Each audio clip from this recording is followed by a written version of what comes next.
Only 4 players remain in Korea's annual Hunter exam. Everyone is eager to find out the results, but even more curious to know who Lee Han-sung is. Among this year's prodigies, there was no one by that name. With 855 points, candidate CN storms through the portal, furious, complaining about a mistake she made, and she's the daughter of high-rank Hunter parents no less. With 988 points, Jin-hoon walks out saying this year is harder than he expected. Everyone comments on how much he's improved. With 932 points, Sung-hyun comes out, takes one look at the ranking, sees he's not in the top spot, and slams his wand on the ground in rage. Whispers spread through the crowd that it's rare for a mage to score that high, but Sung is dying to know who this Han-sung is, a strange name no one has ever heard before. And now only 2 candidates are left. Here comes another one with 1021 points, the prodigy Han Buell, a member of one of Korea's 3 most powerful clans. He's confused by everyone's surprised reaction to his exit until he realizes they're stunned because there's still another person taking the test. The place falls silent, everyone desperate to know who this last kid is. Even though they're already sure Buell will be top of the year again, most people assume it must be a registration error. No way that kid is still in there. Then suddenly, someone walks through the portal. Han-sung, the absolute beast, with 1201 points, taking first place. Everyone's in shock. No one has ever scored that high on this test. The kid walks right past without saying a word to anyone while the crowd parts to make way. The moment the protagonist is out of sight, the place erupts into chaos. Everyone wants to know who this kid is, how this is even possible, and what his stats are. What they don't know is that Han-sung actually only has one good stat, luck 99. That's because he's trapped in this world and can't log out. In theory, that shouldn't be so bad since he was the top player for a long time, until he noticed his stats were literal garbage. Since the game had just started and he was level 1, he decided to try a forbidden strategy, re-rolling. He kept restarting the game over and over, hundreds of times, until finally, after a whole month of re-rolls, he got exactly what he wanted. All stats low but luck maxed at 99. The good part, every reward gets buffed, so much so that when he opened the starter pack, he pulled the skill Magic Rule. Rank F upgraded to SSS. The bad part, he's absurdly weak, so he does what any lucky person would do. He heads straight to the casino, literal 200 IQ. On the very first machine he tests his 99 luck on, jackpot hits dead center. With the winnings, he goes on a shopping spree for tons of items, because the very next day was his arrival at the Hunter Academy, the big ranking exam. The kid keeps a low profile and avoids drawing attention as much as possible until the inevitable competition happens, and that's how the beast walked into the portal, armed with potions and the skill he scored through sheer luck. For just an entrance exam, the test was absurdly difficult. You had to keep farming until you literally couldn't climb any higher. The first goblins were easy, but the instant he killed one, a specter spawned. With the sword he bought using his casino winnings and his mana rule skill, he channels his energy into the blade, and after struggling to dodge the creature's attacks, he finishes it off. Problem is, right after that, a Cyclops showed up. The thing was terrifying, but we already know how this ends. He walked out as the rank 1, leaving everyone speechless. But now he's in trouble, because the entire academy hates him. Right after the test, rank 2 Bile and rank 3 Hoon meet up and start talking about investigating the kid, and these bastards are already plotting to kill him. Meanwhile, clueless Han-sung is wandering around the academy without a care in the world, or almost without a care, because the poor guy is being called hideous by every woman he passes. That's the problem with only having 3 points in charm. The attention earned him recognition points he could buy loot boxes with,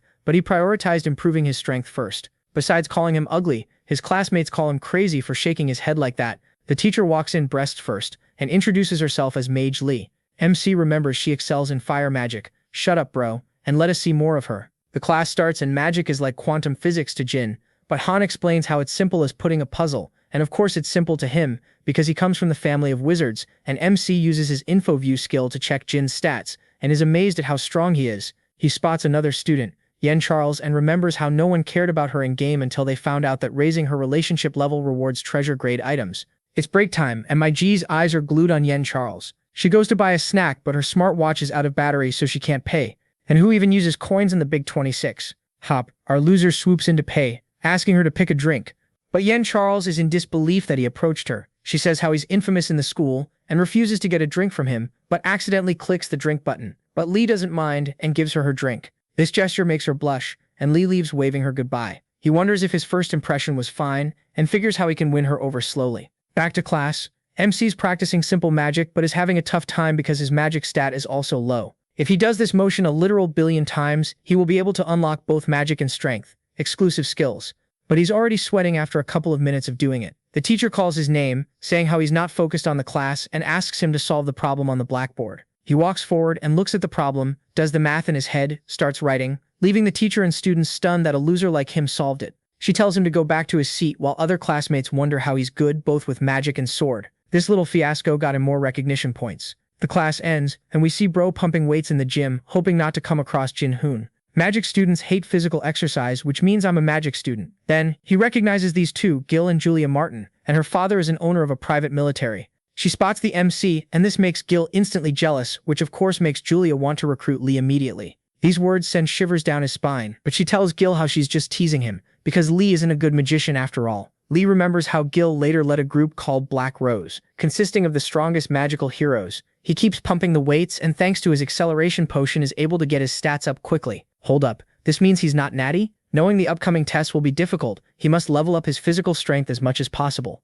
Now back to some good old gambling. Lee's looking for that Baldy Gramps, in hopes to get that bracelet from him. That hairline is hard to miss, and Lee sits right next to him. He kind of feels bad for the guy because Lee's basically cheating with his invisible drone and extraordinary luck stat. He goes all in, but seeing Seong sitting next to him sends Lee into panic mode. Did I say I'd simp hard for this girl? She teases him for coming to the casino, but bro's sweating bullets because she comes from the family of assassins like Killua. She asks if he's any good at poker, and bro smirks how she'll soon find out, and this makes her burst out laughing, because she didn't expect that response. He's glad she didn't get offended, and she yells for the dealer to start the game. The dealer shuffles the cards, with Lee planning to win money from other players and let Vicky Raymond win, which will keep Baldy playing for longer. He asks Seong why her chip count is that low, and the assassin part of her blood stares back, spooking the MC, but she explains how she lost all her money to that bald guy. Lee decides to help her win some money back and thus gain her as an ally. Suddenly he gets terrified to the bone, not because of the game, but because he saw that guy walking in. His name is Vento, and he's a member of an evil group named Night Banquet. Vento's dark aura farming, and Lee gets a side quest to survive the night, or die. He knows this is no joke now and decides to run away but can't see anything. He decides to use his drone for optics, and it actually works. Even someone as strong as Sung Sion is blinded, with Vento's thugs already turning this casino into the United Kingdom. Lee can't believe people are actually being killed around him. He grabs the girl's hand, pulling her with him as they make a run for it. He remembers how that bracelet item could be useful now, but then stumbles in front of one of the thugs. He sees them and is happy to take on Truck Kun's role, so Lee tells Sung Sion to hide. She says how she'll help him when her sight is back, and Lee's surprised with how calm she is right now. A Lee Express Joker is ready to attack, sending fire and lightning magic at Lee, and is quite strong despite being a low level. But Lee spots an opening and casts his magic rule spell, negating the thug's magic circles, so bro summons 2 more around his wrists. Lee knows this is body enhancement magic, which means they're about to have a bar fight. Lee squashes the spell in his palm, releasing an energy wave which sends the bad guy flying. This knocks the guy out, almost knocking Lee out too, because he used way too much mana just now. Seong catches him before he falls, asking if he's fine, but bro responds how he needs the barbarian bracelet. She actually presents it to him, saying how she got it for him, and he wonders how she knew. She says she noticed he never looked away from it while playing poker, and gives it to him as thanks for saving her life. He grabs his barbarian sword that will activate the set effect, and just in time as 2 more thugs find them. Lee's confident in their chances now. Seong suggests they each take a thug, dismissing his concern by noting her rank 8 status significantly surpasses his rank 500. Seong uses her ability, becomes Muck from Pokemon, and appears behind one of the thugs, stabbing him in the shoulder. And while she's doing all of this, RG's still standing there getting mentally prepared. He becomes an emo, but this is actually a condition to activate his set, with his blood getting sucked in by the bracelet. Pinkish aura surges out of him, which gives multiple buffs like attack, stamina, and strength increases. The buff lasts 3 minutes, so he quickly dashes to the other thug who manages to dodge Lee's attack. Their swords clash, but Lee doesn't stop spamming attacks relentlessly. He's surprised that the guy is holding his own, and Lee knows that he's cooked after the buff expires. He quickly opens up the system store and buys light beads from it. The thug doesn't respect the anime rules and keeps attacking, and Lee yells for his classmate to close her eyes. He uses a blinding light spell, which does what the name says, but using this spell gained him the attention of the main villain Ventu too. This gives him some recognition points too, but they'll be kinda useless if he's dead. Ventu appears in front of him just in time when Lee's buff expired too. However, Seong is sneaking behind Ventu, but Lee knows this is a huge mistake. He can't even warn her because that would let Ventu know about her. Ventu gets closer to Lee, pulling out his thin but long sword at Lee's neck. All of this happens so fast that he didn't even see any of it. Ventu scoffs and sheathes his sword back, saying how unfortunately he's gotta go, and slowly begins to vanish in hopes that Lee will be stronger next time they meet. The security rushes in, and Lee can't believe he did it. He completed the side quest, earning more recognition points and some stat increases too. Later in Seong's room, she's making me even more weak for her. She keeps thinking about Lee Hansang but doesn't understand why. Maybe because he saved her, or maybe because he didn't even flinch when Ventu attacked him. Not being able to get him out of her mind makes her blush hard, to the point that she grabs her dagger and shows us her bakery. She throws the dagger, stabbing a poor pillow, and decides that killing Lee would make her stop thinking about him. She decides she should assassinate him when he least expects it. That concludes it. He is her target starting today, and I know what you're thinking, but I'm still simping. I like them crazy. The following day, Lee checks his status window and decides to buy some more loot boxes too. He opens one quickly and gets a soul rank assistant AI Halen. He's never seen soul rank before, but remembers how it's an unclassified item rarity. Soul ranks are made when a soul isn't able to leave this world. Then it becomes a relic, so that's why they're not classified with the standard methods. He wonders if he's going to be able to use this highest rank AI assistant. It also levels up with its owner, but checking its description he sees some redacted parts and wonders if it's a bug. He tries using his info view skill on it, but it's too low and this makes him wonder how powerful this soul actually is. He decides to put this AI into his drone, and when they merge, his drone introduces itself as Halen. The drone tells him the functions it can do for now, and hearing a shield function makes the MC curious. The shield doesn't require any mana, which is really good. The scene shifts to a guy sword training, and he gets interrupted by the MC applauding him. This guy's name is Sir J, and Lee introduces himself as a big fan. Lee's glad this game auto-translates languages, because no way he'd ever understand Russian. Lee compliments Sir J's sword skills, explaining how his sword skills are still a bit low, so that's why he'd like to learn from Sir J. But Sir J asks for Lee to show him his skills first, and Lee's bait worked, meaning he just made a new friend. They decide to spar. Sir J attacks but Lee blocks, pushing Sir J's sword down, and winning this sparring will increase his reputation with Sir J. The Russian guy steps back and Lee's able to read him like a book and can't wait for them to become very good friends. Sir J can't believe that he lost to Lee, especially since his physical strength is higher, which means Lee's skills were levels above his and it felt like he's facing an endless wall. His thoughts get interrupted by Lee asking him if he'd like to know why he lost. The reason is the swordsmanship experience, literally quoting Sir J from the game. Despite being the same age, Lee's experience is higher, but he knows that in a couple of years when Sir J levels up, he won't stand a chance versus him. He tells Sir J how he spent years on the battlefield, shocking him with that statement and then saying goodbye. The following day, Sung Seon is stilting around, spying on Lee. She again wonders why she's attracted to a loser like him, but just saying this in her mind makes her blush. Suddenly Han Boyul walks by, who tells her she's doing an awful job of spying on Lee. She wonders if he's here for the same reason. Lee keeps sparring with Sir J, and she can tell the skill difference between the two of them. Even Han Boyul acknowledges Lee's skills, but neither of the two are happy about it. Back to sparring, or better, Lee whopping Sir J's ass. Han Boyul is noticing Lee's mana usage while sword fighting, and realizes that Lee is more dangerous than he thought. The girl says how Lee's sword skills are more refined compared to his raw power, and Han Boyul asks if she knows him well, which she denies, and Han knows she's got a bad personality, even threatening other students with their life if she feels like it. Their chat is interrupted by Lee's and Sergei's convo, and Han Boyul again thinks how he couldn't find anything about Lee's past, but hearing how Lee spent a lot of time on the battlefield spooks him out. The girl says how it's been so long since the last war between humans, and Han responds that the only wars they fight now are versus monsters on the continent known as the Dark Land. This surprises her as she wonders if Lee is a war orphan from the Dark Land, a continent so dangerous that even after going through all kinds of training, her parents forbade her to go there. Realizing Lee survived this place makes her fall for him even more, but then gets mad again for it because this is not how Sondra is supposed to act.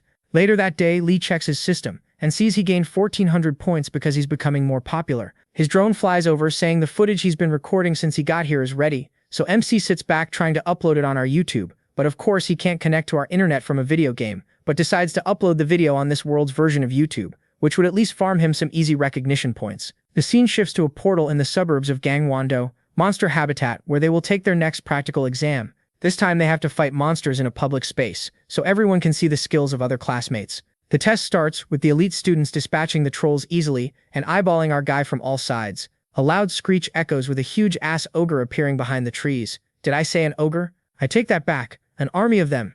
The students are terrified and run away to the teleporter, but it is not working. Lee gets a new side quest to stop 3 ogres with the classmates and wait for the teachers to handle the rest, but he knows the teachers are just B rank, so even they might not be enough.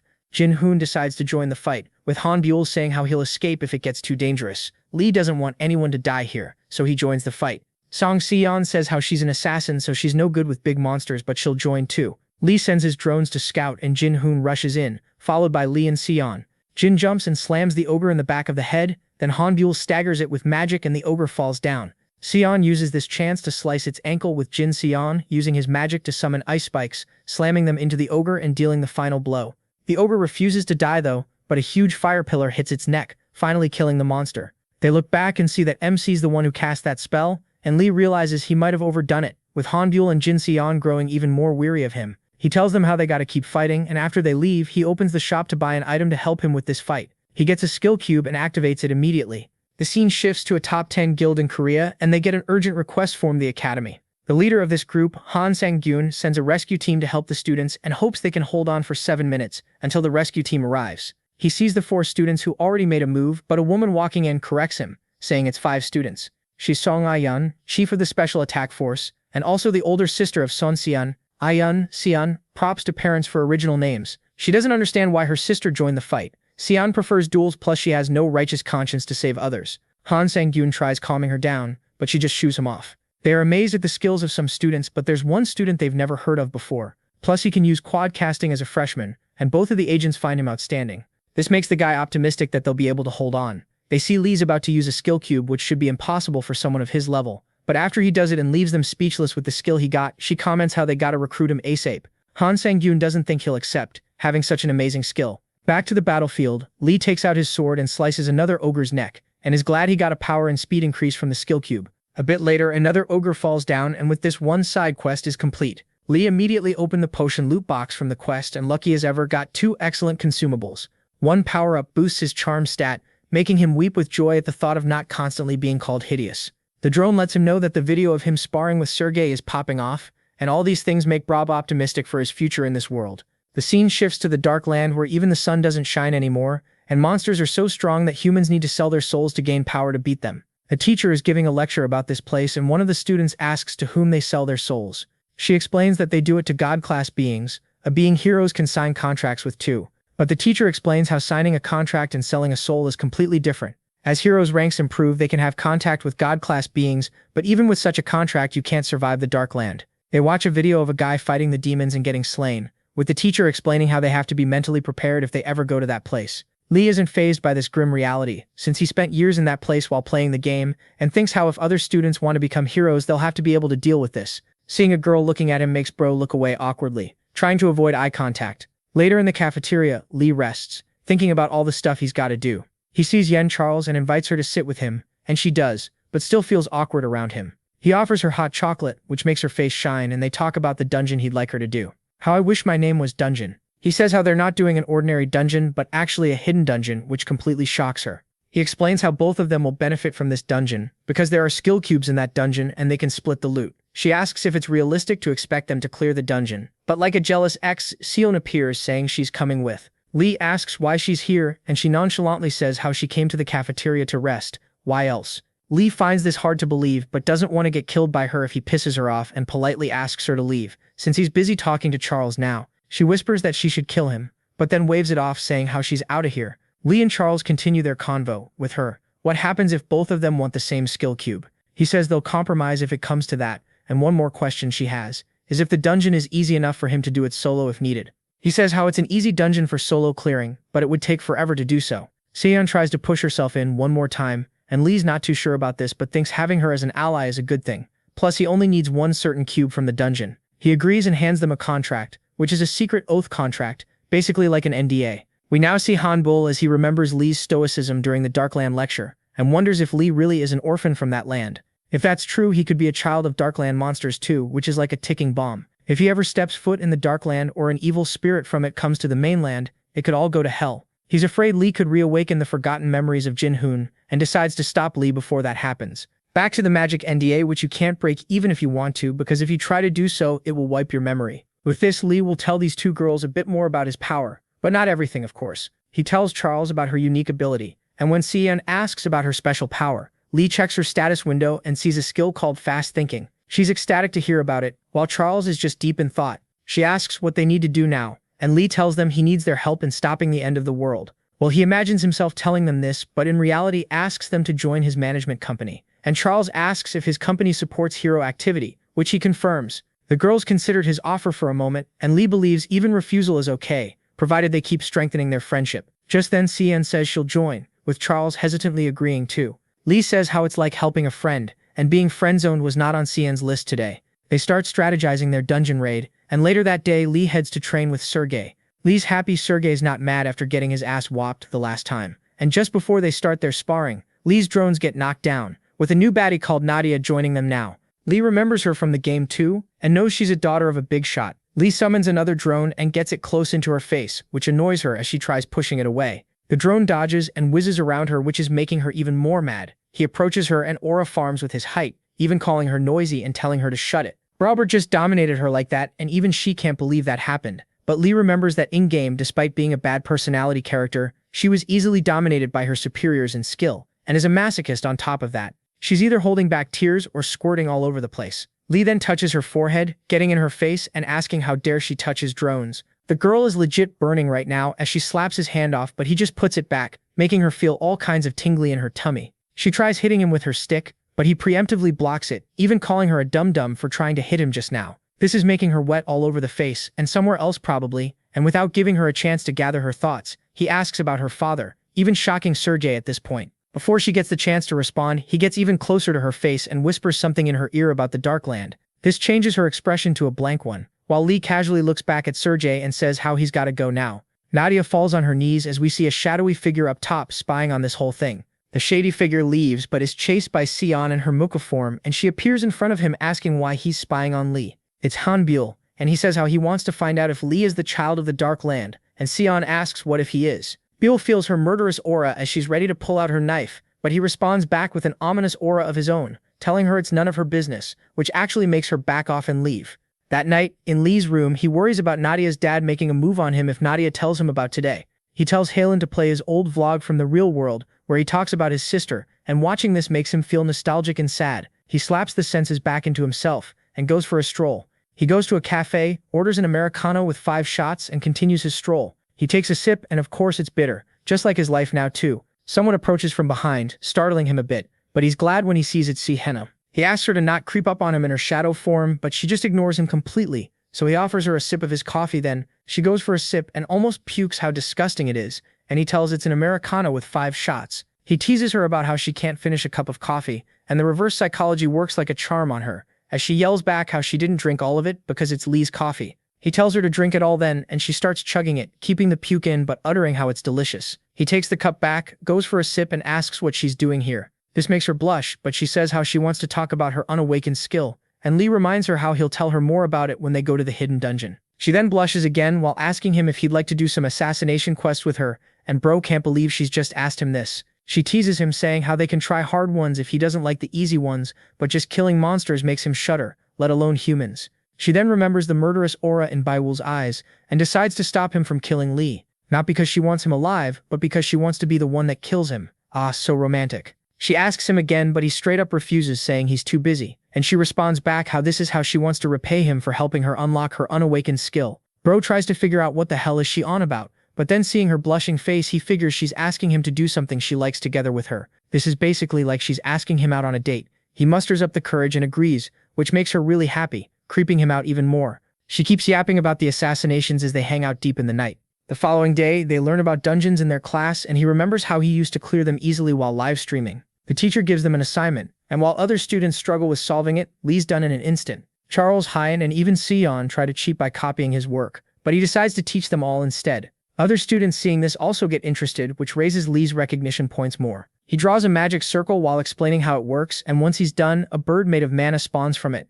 Doing this impresses the classmates even more, and raises his recognition points even more. He thinks that if he perfects this technique, he'll be able to create magic AI. Later that day, he goes to the gym to train and sees both Sergei and Nadia there. He approaches her, and in a dominant fashion tells her to get lost. This makes her blush and shake again, and Lee figures how he's probably safe from her father for now since he's not done anything to him yet. He takes Sergei away so the two of them can spar. Jinhoon is in front of the gym and is taken aback from the sheer energy coming from this gym. He goes in to see what's going on, and seeing Lee and Sergei spar makes him wonder how Lee is keeping his own versus Sergei, who's the best swordsmanship student in the entire school. Even though Lee's smaller in build, his technique is otherworldly, and this makes Jinhoon excited to spar with Lee. Even if he lost, they would fight again. A couple of swings later, Lee breaks Sergei's wooden sword again. Sergei is improving so fast that Lee almost faints after their sparring. Suddenly he hears Jinhoon yelling his name, slamming down Captain America style. Lee is shocked to see him, but in an all-might voice Jinhoon challenges Lee to a duel, and keeps screaming duel, duel, duel, like a madman.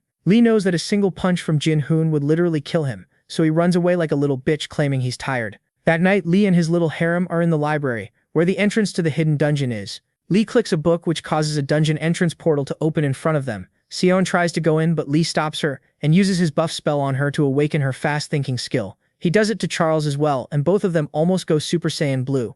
Now it's time, and Lee takes the first step through the portal. As they enter the dungeon, Lee casts an illumination spell to light up the corridor. They're in a sewer, a place that was used as a monster shelter before. Lee lays out their plan, where the girls fight and he will act as a scout with his drones. Bro strikes the gayest pose in the universe, and the girls aren't amused by it either. He thinks of clickbait titles when he uploads this as a video. And yeah, girls are still cringing at him. Charles asks if it's okay to upload a hidden dungeon online, but Lee doesn't mind since they're gonna loot it entirely. However, the dungeon difficulty increased, and hearing screeches from the dark is never a good feeling. Lee grabs his sword as D-rank specters attack. He uses magic since physical damage is useless. Charles casts her lightning spell that suddenly looks like water. Now it's lightning coming out of the water? Nice drawing, author. Seong goes in on Lee's command, with Charles casting more of her lightning magic from the back. She enchants their melee weapons so they can hurt the specters, which works like a charm as they finish them off. Lee yells how they need to keep one specter alive. As a huge horde spawns, the girls are worried. And Charles asks why, with Lee responding how he's got a plan. Seon is skeptical about this, thinking Lee is way too calm, though Bro's exhausted face tells a different story. Even if the monster is weak, if they swarm them it's going to be a tough battle. After a while, they do manage to beat them all, with a bunch of mana stones dropping. Seon asks Lee what he wants to do with the last specter, and he casts a magic circle on the ground, then 2 more, putting a specter in one of them, then channels for a moment, which traps the specter in the cube. This gets him a low-grade darkness attribute stone. Seon asks what the hell is that, and Lee asks for her dagger to show her. She hands it to him, and he merges the dagger with the cube, giving the weapon a shadow affinity. He hands it back, but Seon still doesn't understand. But as soon as he grips the handle, she feels the dagger is different. She gives it a couple of swings, and is amazed at how much stronger the dagger is now. A notification lets Lee know how Seon's favorability increased a lot, and seeing it's over 70 now makes Bro sweat like a rain cloud, considering how just recently she hated his guts. He decides to check his favorability with Charles too, and seeing it's only 31 breaks his heart, because a blonde baddie is not into him. They keep clearing the dungeon, and Lee's happy with all the videos he's recorded too, with Selen being happy about her upgraded dagger as well. She gives a big smile as a thanks to Lee, and he remembers how whenever he saw her in the video game, she was always killing someone with a cold expression. This creeps him out because he doesn't understand why such a cold-blooded murderer is into him. They proceed down the dungeon and finally reach the boss room. Charles and Selen ask for a break, and Lee agrees since the dungeon difficulty is higher than expected. He summons a small army of potions, leaving both girls in disbelief over why he has so many. Better safe than sorry, he says, and Selen wonders where he gets the money for all the potions. She wonders if his dad is Jeff Bezos or what, and Bro's panicking hard, trying not to reveal his maxed out luck stat. He shifts the subject to the dungeon boss, noting it's probably an A or B rank ghoul. He tells them to drink a buffer potion, and Lee opens the door to the boss room, seeing a single loner ghoul in the dark. He takes out his sword, and just a single gaze from the ghoul scares Lee. He yells for them to dodge as a huge hole appears on the ground caused by the ghoul's attack. Lee's worried because Charles can't even track the ghoul's high-speed attacks, but what's even worse is that this monster's got one of the highest level abilities called Space Control. It's an S-rank ability, so this is going to be fun. After just a few moments of combat, Similion is already exhausted, but the ghoul's cardio feels infinite. It sends more Space Control attacks and she keeps dodging barely, while Lee thinks how even her shadow back attack didn't work against the monster. Charles is just outranging it since she can't avoid its attacks, and his thoughts get interrupted by another attack, almost decapitating him. Lee figures that the monster cannot attack 2 people at the same time and thinks how if all of them attack together they might slay it. Of course he checks if the drone is recording. Hopefully he doesn't find a dead body in a Japanese forest. He opens the store, buys some magic and stamina buffs, uses them immediately, and yeah, the natty talk is definitely out the window. He takes an obligatory thumbnail photo and tries to come up with a clickbait thumbnail. Lee's nickname in real life was Attention-Seeking Whore. He uses a drone shield to block and slurps those IVs like their slurp juice, which skyrockets his power as he dashes super fast, landing a clean hit on the ghoul's neck. The ghoul tries attacking back but doesn't know the famous Omae Wamo Shinderu, quote, because it actually is already dead in both ways. The strain Lee puts on his body takes effect, and he just faints. The girls run in to check up on him as he comments how he's about to die, but the girls tell him to relax and just rest. The notifications keep popping up about all the rewards he's gotten for defeating this monster, and he inspects the cube first. He asks if the girls are okay with him looting the blue one for himself. Bro is cheeky, since he knows the blue one is an S-rank 1 with the ghoul's space manipulation skill. They sort out the rest of the loot and can't believe how much they've gotten. But Lee wonders why the dungeon is still active even after they defeat the boss, but then decides to loot every single stone block from it that could make him money. He's resting in his room later, because he almost died from overdoing it in the dungeon. He checks the videos the drone recorded of them and remembers how in his previous life he'd have an army of editors doing this work for him. The last video he posted of the ogre attack got him 1200 recognition points, and the girls also hit him up to go out tomorrow to split loot. He's also worried about the sudden difficulty spike but thinks it's thanks to his high luck stat they got out unscathed. He then thinks about the people who could pose a threat to him, and suddenly remembers that one guy. He needs to get a black card to deal with him, which is an ID card issued by the government. The scene shifts to Gil Sung-hyun, who's annoyed that on top of Jin-hoon and Hanbyul he's got Lee to deal with now. He doesn't understand how he can use both magic and swords so well, and has no idea where the hell he comes from. Julia Martin pops by asking what's grinding his gears, and dude's not too thrilled seeing her. She says she knows what's troubling him and offers her help. But first she teases his magic circle for being weak. She explains how even Lee's magic has its limits, and he wonders what she wants to say. She directly explains how the Black Rose is a perfect place for him. Hein thinks that once he awakens his skill, he'll be better equipped to deal with Lee, Jin-hoon, and Han Buell. Julia just smirks and leaves, leaving Hein growing sus of her. The scene shifts to the training grounds with Lee entering a special chamber to train in. It's kinda like the Danger Room X-Men train in. He checks his stats and is happy he got the space control skill from the cube, so he's come here to train his spatial perception, so that he can use this skill perfectly. The drone reminds him of his meeting with Cian and Charles, but all Bro wants to do for now is train. He casts the spell destroying that part of the ground, but not as perfectly as the ghoul did it. Only one way to improve. He keeps training and digging more holes like he's making a first-night Minecraft house. He came to this infinite space training ground to try something else as well, and he tries deleting a huge area in front of him,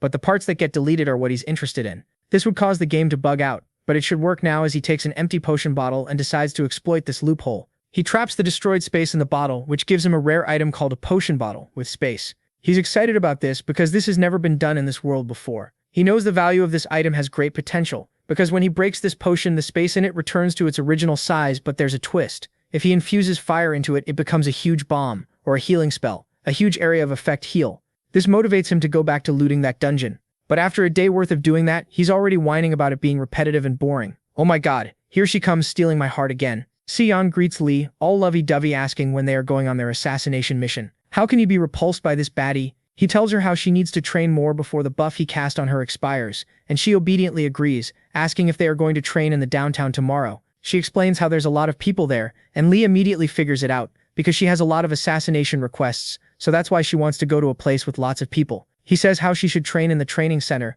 and just then Charles comes too, asking why's his face so grim, but Bro just ignores her, saying how it's time to split to loot. The girls get skill cubes and are really happy with them. After absorbing the skills, Charles asks if she can try hers out now. Lee lets her, and she begins casting another lightning spell, but this time makes it form a spear, and Lee remembers how in the game her spear was way more powerful. But this is a good start because her skirt lifts up when she uses it. She swings it and destroys the ground around her, which surprises her a lot. Lee then checks on Sion, who's testing her new skill, which allows her to almost fly while in her shadow form. It also boosts the shadow damage of her dagger. But this lovey-dovey stare she sends Lee just confuses this idiot, making him gulp like he's living in the desert. Later, at the world's largest auction house, Daehan, Lee strolls in and is greeted by one of the employees and gives Lee his business card and asks for the reason he's here. Lee asks for the evaluation of his items, and the guy puts on a serious face after seeing them. He's surprised a high schooler is in possession of such a valuable item, and after doing some more tests, he asks if he can analyze its magic circle now. Lee doesn't let him, saying how he'll upload all the details about it on his channel, asking the guy to like and subscribe with the notifications turned on.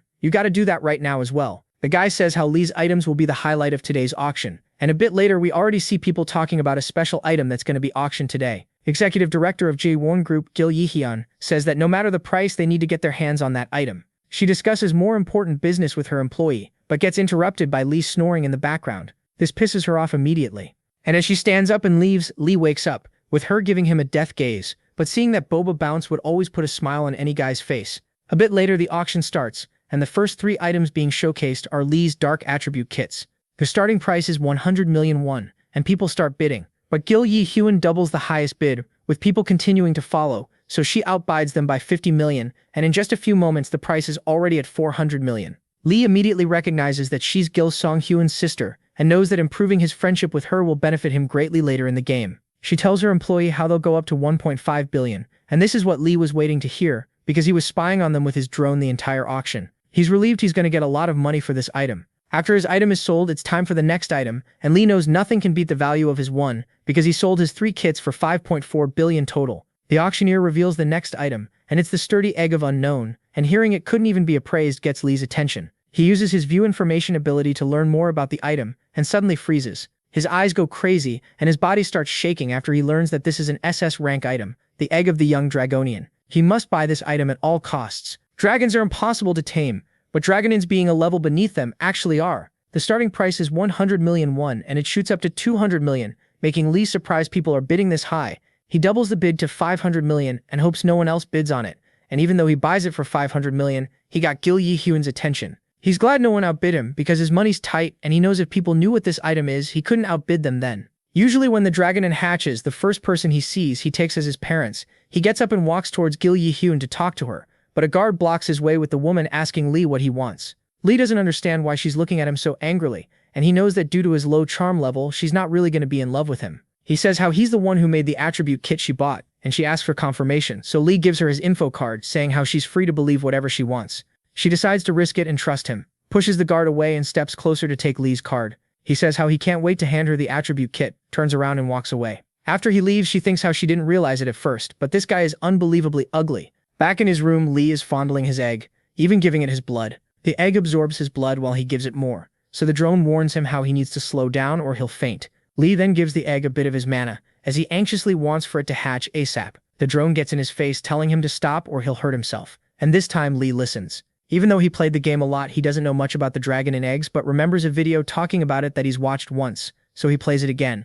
It is about an evil dragon Hegemord, who reached divinity and none other than Jin Hoon. Two of them faced off in a battle, exchanging fists and dragon breaths. Lee thinks how the adult Jin Hoon is terrifying and fondles his egg more, saying how Jin Hoon will beat its ass too if it hatches into an evil dragon. The following day, students comment on Lee being weird for carrying a huge egg in his bag, but some also notice how his looks slightly improved, while others fiercely disagree, and Lee knows his charm is improving slowly thanks to the charm potion he used. But this is way too slow, and he can't stand the humiliation. The students get greeted by Han Do-suk, an S-class hero, who was their guide on the first practical skill test, and Lee knows that even though S rank is one rank above A, most A rankers can never dream of reaching it. Han Do-suk lets them know how starting this week they will get specialized weapon training on top of the regular one. He asks them to choose their preferable weapon again, and as time passes, Lee notices that most of the students are choosing swords besides magic students who would go for wands. Wow, no shit, Sherlock. Jin Hoon takes no weapon because he talks with his fists, and even Han Boyle decides to stay weaponless. A girl choosing a bow grabs Lee's attention, and he immediately remembers she is on high rim. He scans her info and is positively surprised her focus thinking and element skills are already awakened, but her unawakened skill multiple personality is what's important to Lee, because it allows her to change her stats easily by switching personalities. She will become one of the strongest characters, so Lee decides to make her an ally too. Now it's his time to choose a weapon, and he goes for a sword and wand again. Han Do-suk says how this was expected from a talent like Lee, and this surprises Lee, and Han then explains how choosing two weapons is great, but even if you're a genius, this could be a mistake. Feeling the hateful gazes of other students almost makes Lee cry. Back in his room that night, he's ready to give the egg more of his blood and mana, and starts recording a video on how to hatch a Dragononian egg. He can't wait to see the views this video will get. But feeding it blood and mana for an hour almost makes him faint again, but he doesn't mind as long as the egg hatches, which it actually starts doing now. Lee used up dozens of liters of his blood so far, but the claws finally poke out and it starts absorbing mana through the cracks. Suddenly the egg busts like me on the first day of NNN. Finally a cute little dragon baby is born. Lee is mesmerized by how kawaii it is and introduces himself as its father, snuggling and petting it and giving it a name, White. He scans the baby's info and is surprised at its really high stats. Dragon Heart basically contains infinite mana, and Lee is ecstatic. He got a baby pet as powerful as this one. They fall asleep with Lee waking up in the middle of the night to check the views of his last video, and then his recognition points too. The baby Dragonian awakes and Lee starts petting it so much he almost burns its head. He then decides to buy more loot boxes for his recognition points, with the drone letting him know how getting charm potions from them would be great for his online persona, because people love beautiful YouTubers. Lee opens the boxes and gets more drugs from them. All of them increase his charm stat. The scene shifts to the top of a skyscraper, and we see Song Ai-yun spying on Han Buyul and his family member Jung Yun, who is making moves on the low. She also thinks how Julia Martin will be problematic. Maybe she needs her eyes gouged out, Song Ai-yun thinks. She then remembers Lee, who already created his own group, is using magic and swords. All this implies his ridiculous amount of talent. She wonders why Lee refused her offer to join their organization, and then jumps down the building like her name is Bruce Wayne, turns to shadow and slips in through the vents. She dispatches the guards quickly, easily and silently, finally reaching her target, and before the man can even finish a sentence, she sends him to talk to God instead. The assassinations are making her blush. Next morning, Lee wakes up with the dragon and sleeping next to him. If he remembers correctly, the main quest should start soon, and tells the drone to watch out for his baby while he's in class. He needs to get an ability to control enormous energy for when the dragon baby grows up, so he decides to look for it in the underworld. He sees a message from Gil Yi-hyun, who wants to meet with him right away, and so far all is going according to his plan, and he keeps this pace. He'll beat the first main quest easily. We go to the weapon testing grounds with Gil Yi-hyun and Lee meeting there. She thinks how the items were hella expensive, but seeing the faces of her scientists convinced her it was a good investment because those cubes are years ahead of their current technology. What confuses her is how an ordinary student like Lee could make these, Knowing he'll be world influential in the future, she decides to recruit him no matter the cost. Lee remembers this place from the game too, and asks Gil Yi-hyun to notify everyone for a first-degree test alert. This means that hundreds of magic stones would get used to set up magic barriers, which are usually only used during nuclear bomb tests of high levels. She obeys Lee with him letting her know how it's not a nuclear blast, but the shock power will be similar. This scares her, as he takes out an enchanted potion bottle. She calls it beautiful, but Lee knows that this should only be used in the Darklands. She yells for Lee that he stepped outside the safety zone, but Bro's aura farming how confident he is, and this is making her drizzle a bit down south. He throws the potion like a pokeball, and as soon as it smashes, a huge blue explosion erupts, which Lee blocks with his magic. Then an after explosion occurs, but Lee's still successfully blocking it, and Bro's not stupid. He did all this to level up his stats, which he did drastically. He couldn't have done it anywhere else, and not endanger others, so that's why I organized it at the weapon testing grounds. The aftermath of the explosion is a huge hole everywhere, but behind Lee, and he thinks how doing this twice would definitely kill him. His magic control leveled up to B rank, with space control going to C rank. This would usually take months to achieve, but looking back at the staff, they all look like they've seen a ghost. While the explosion was happening, Gil Yi-hyun was thinking how if it was not enough that the power of the potion is impressive, him standing there and blocking it definitely is. This makes her afraid of Lee becoming her enemy, and she's sure his mana controlling skill is over even rank S, all this while he's only a student still. She calms down and starts walking to him and cameraman, I need more of this angle, bro. The following day, Lee's having a class on the basics of raiding, and now the students are wondering if he got plastic surgery because Bro's looks maxing all of a sudden. He's glad his charm boosts worked like a charm, even though his charm is still at 15, which is kinda average. At 40, people treat you like a model. However, in some cases, like Sung Seon, even though her charm is over 40, her personality makes people dislike her. I was telling you from the start, geez, she's a baddie. The teacher says how they'll form 10 groups of 5 students now, explaining how each group needs 1 long-range DPS, 1 short-range DPS, 2 supports and a tank. Lee gets a role of the tank in his group. Long range of his group is An Hee Rim and one of the supports is Lee Ji-sung.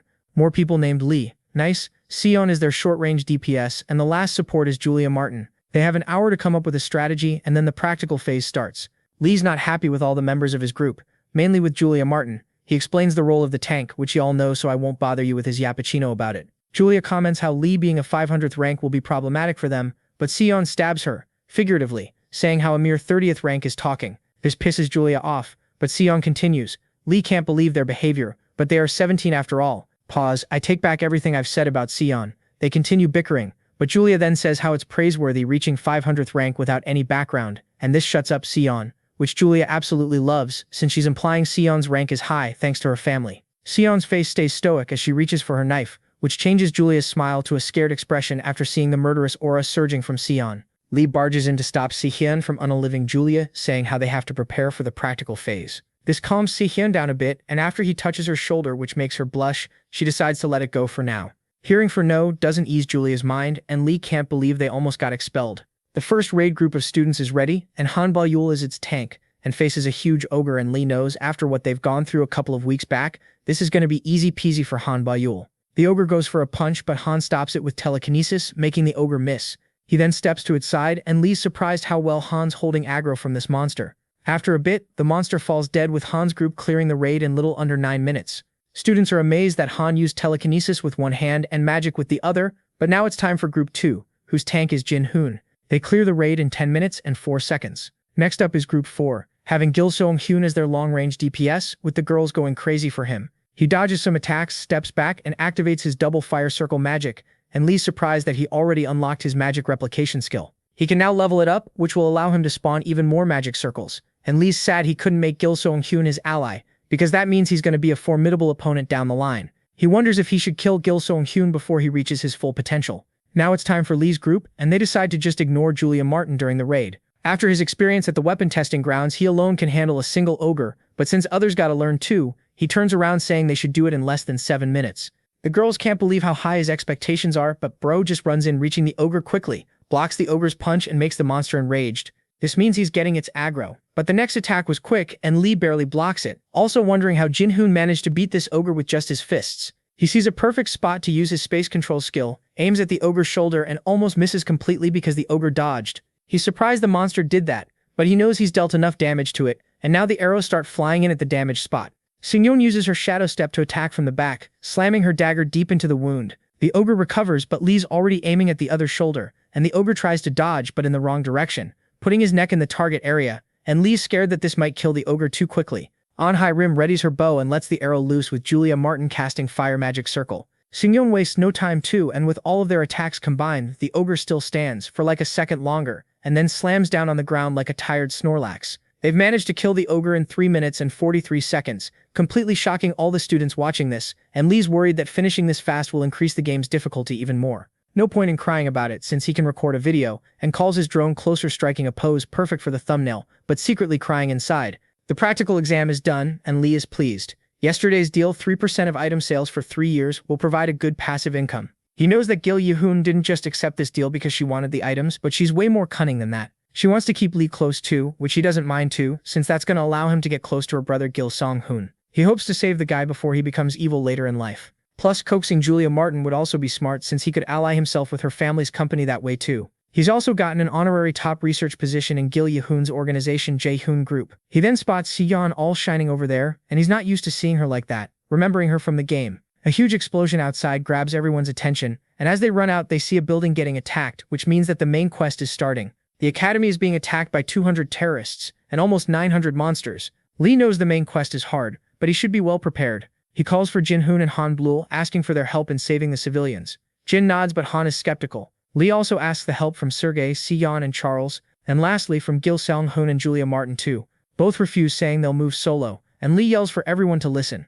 He explains how the academy is isolated, meaning it's impossible to leave, and this scares everyone here. Plus, they can't contact anyone on the outside, so they need to fight true and endure the attack. He gives everyone a map, but Han Blul asks how he knows all this. Lee stays silent, and Han says how he expects an explanation once they deal with this. Lee figures Han's sus of him being from the Dark Land. He then sends Sergei, Charles, and Seyeon to the headquarters, and Seyeon's surprised at how analytical Lee is. She tries asking him something, but he says how they'll talk later, and the three of them leave. He tries giving the map to Gil Yehoon, but bro doesn't care, which pisses Lee off, but he's hopeful they'll succeed. He then approaches Rim, asking her help, which terrifies the girl as she did not expect this at all. He explains how having an archer on his side would be amazing. Plus, he wants to get close to her and awaken her ability by having her go through combat experience. Her knees tremble from the fear, but Lee asks politely again and grabs her by the hand, saying how she'll be safe just shooting from afar. They run together towards the battle. We see the teachers outside trying to get in, but are kept out by a barrier that's unbreakable, and they realize whoever put this barrier up knows what he's doing and is targeting the students. Duseok takes out his sword to try and smash the barrier again. He knows every single second counts and wonders who the hell orchestrated all of this. He thinks about how the enemy is also inside right now. He casts his ability Sword That Breaks the Sky. This is one of the strongest sword abilities, and Duseok even signed a contract with the high-ranked deity to get it. He didn't master this ability completely, and if he doesn't control it well, he might even lose an arm, but that's a price he's willing to pay to save the students. He charges up the sword and swings it, hitting the barrier but creates just a small dent in it. He charges up the sword even more now, but then a sound from the inside interrupts him and he sees Lee on the other side telling him to stop the sword attack, even calling him an idiot. And this makes Duseok pissed at him, but losing focus for a split second makes him faint because he was still channeling the sword ability. The scene shifts to the inside a bit earlier, where even the dragons are going after students. Lee and Rim go to the meeting room, where she'll guard him as he tries to break the barrier. He brought magic stones just for this, but now fears they won't be enough. Rim gives the dragon a new eye socket, killing it instantly, and Lee's satisfied to see her doing well. Lee wants to act quickly because he remembers that Duseok lost his arm, which caused him to fall in despair. Lee hopes that if he saves his arm, Duseok will reach the double S rank. He suddenly senses the barrier vibrating and knows what that means. That when we get back to the present, with Lee just barely opening the barrier, squeezing through and yelling at his idiot teacher to stop, better to faint than to lose a limb. The other teacher thanks Lee for stopping Duseok and asks how the hell did he break this advanced barrier.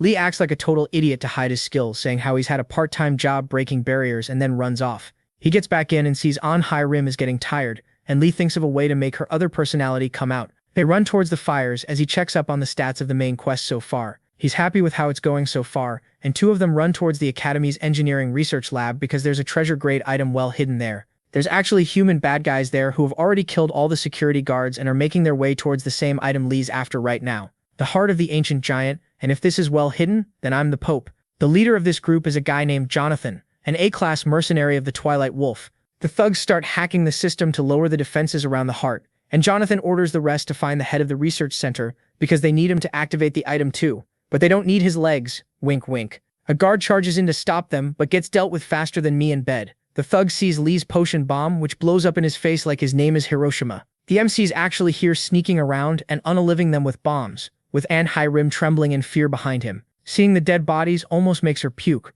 but Lee shakes some sense back into her, literally. His goal is to actually make her other personality come out, and man, I hope it's a nympho one. She tries to calm down, but seeing all these dead bodies is making her feel hotter and hotter as she thinks how if they don't kill the bandits, they will be killed. Suddenly, a strange sensation overcomes her, and even Lee starts shaking now because her multiple personality skill has great influence on people around her too.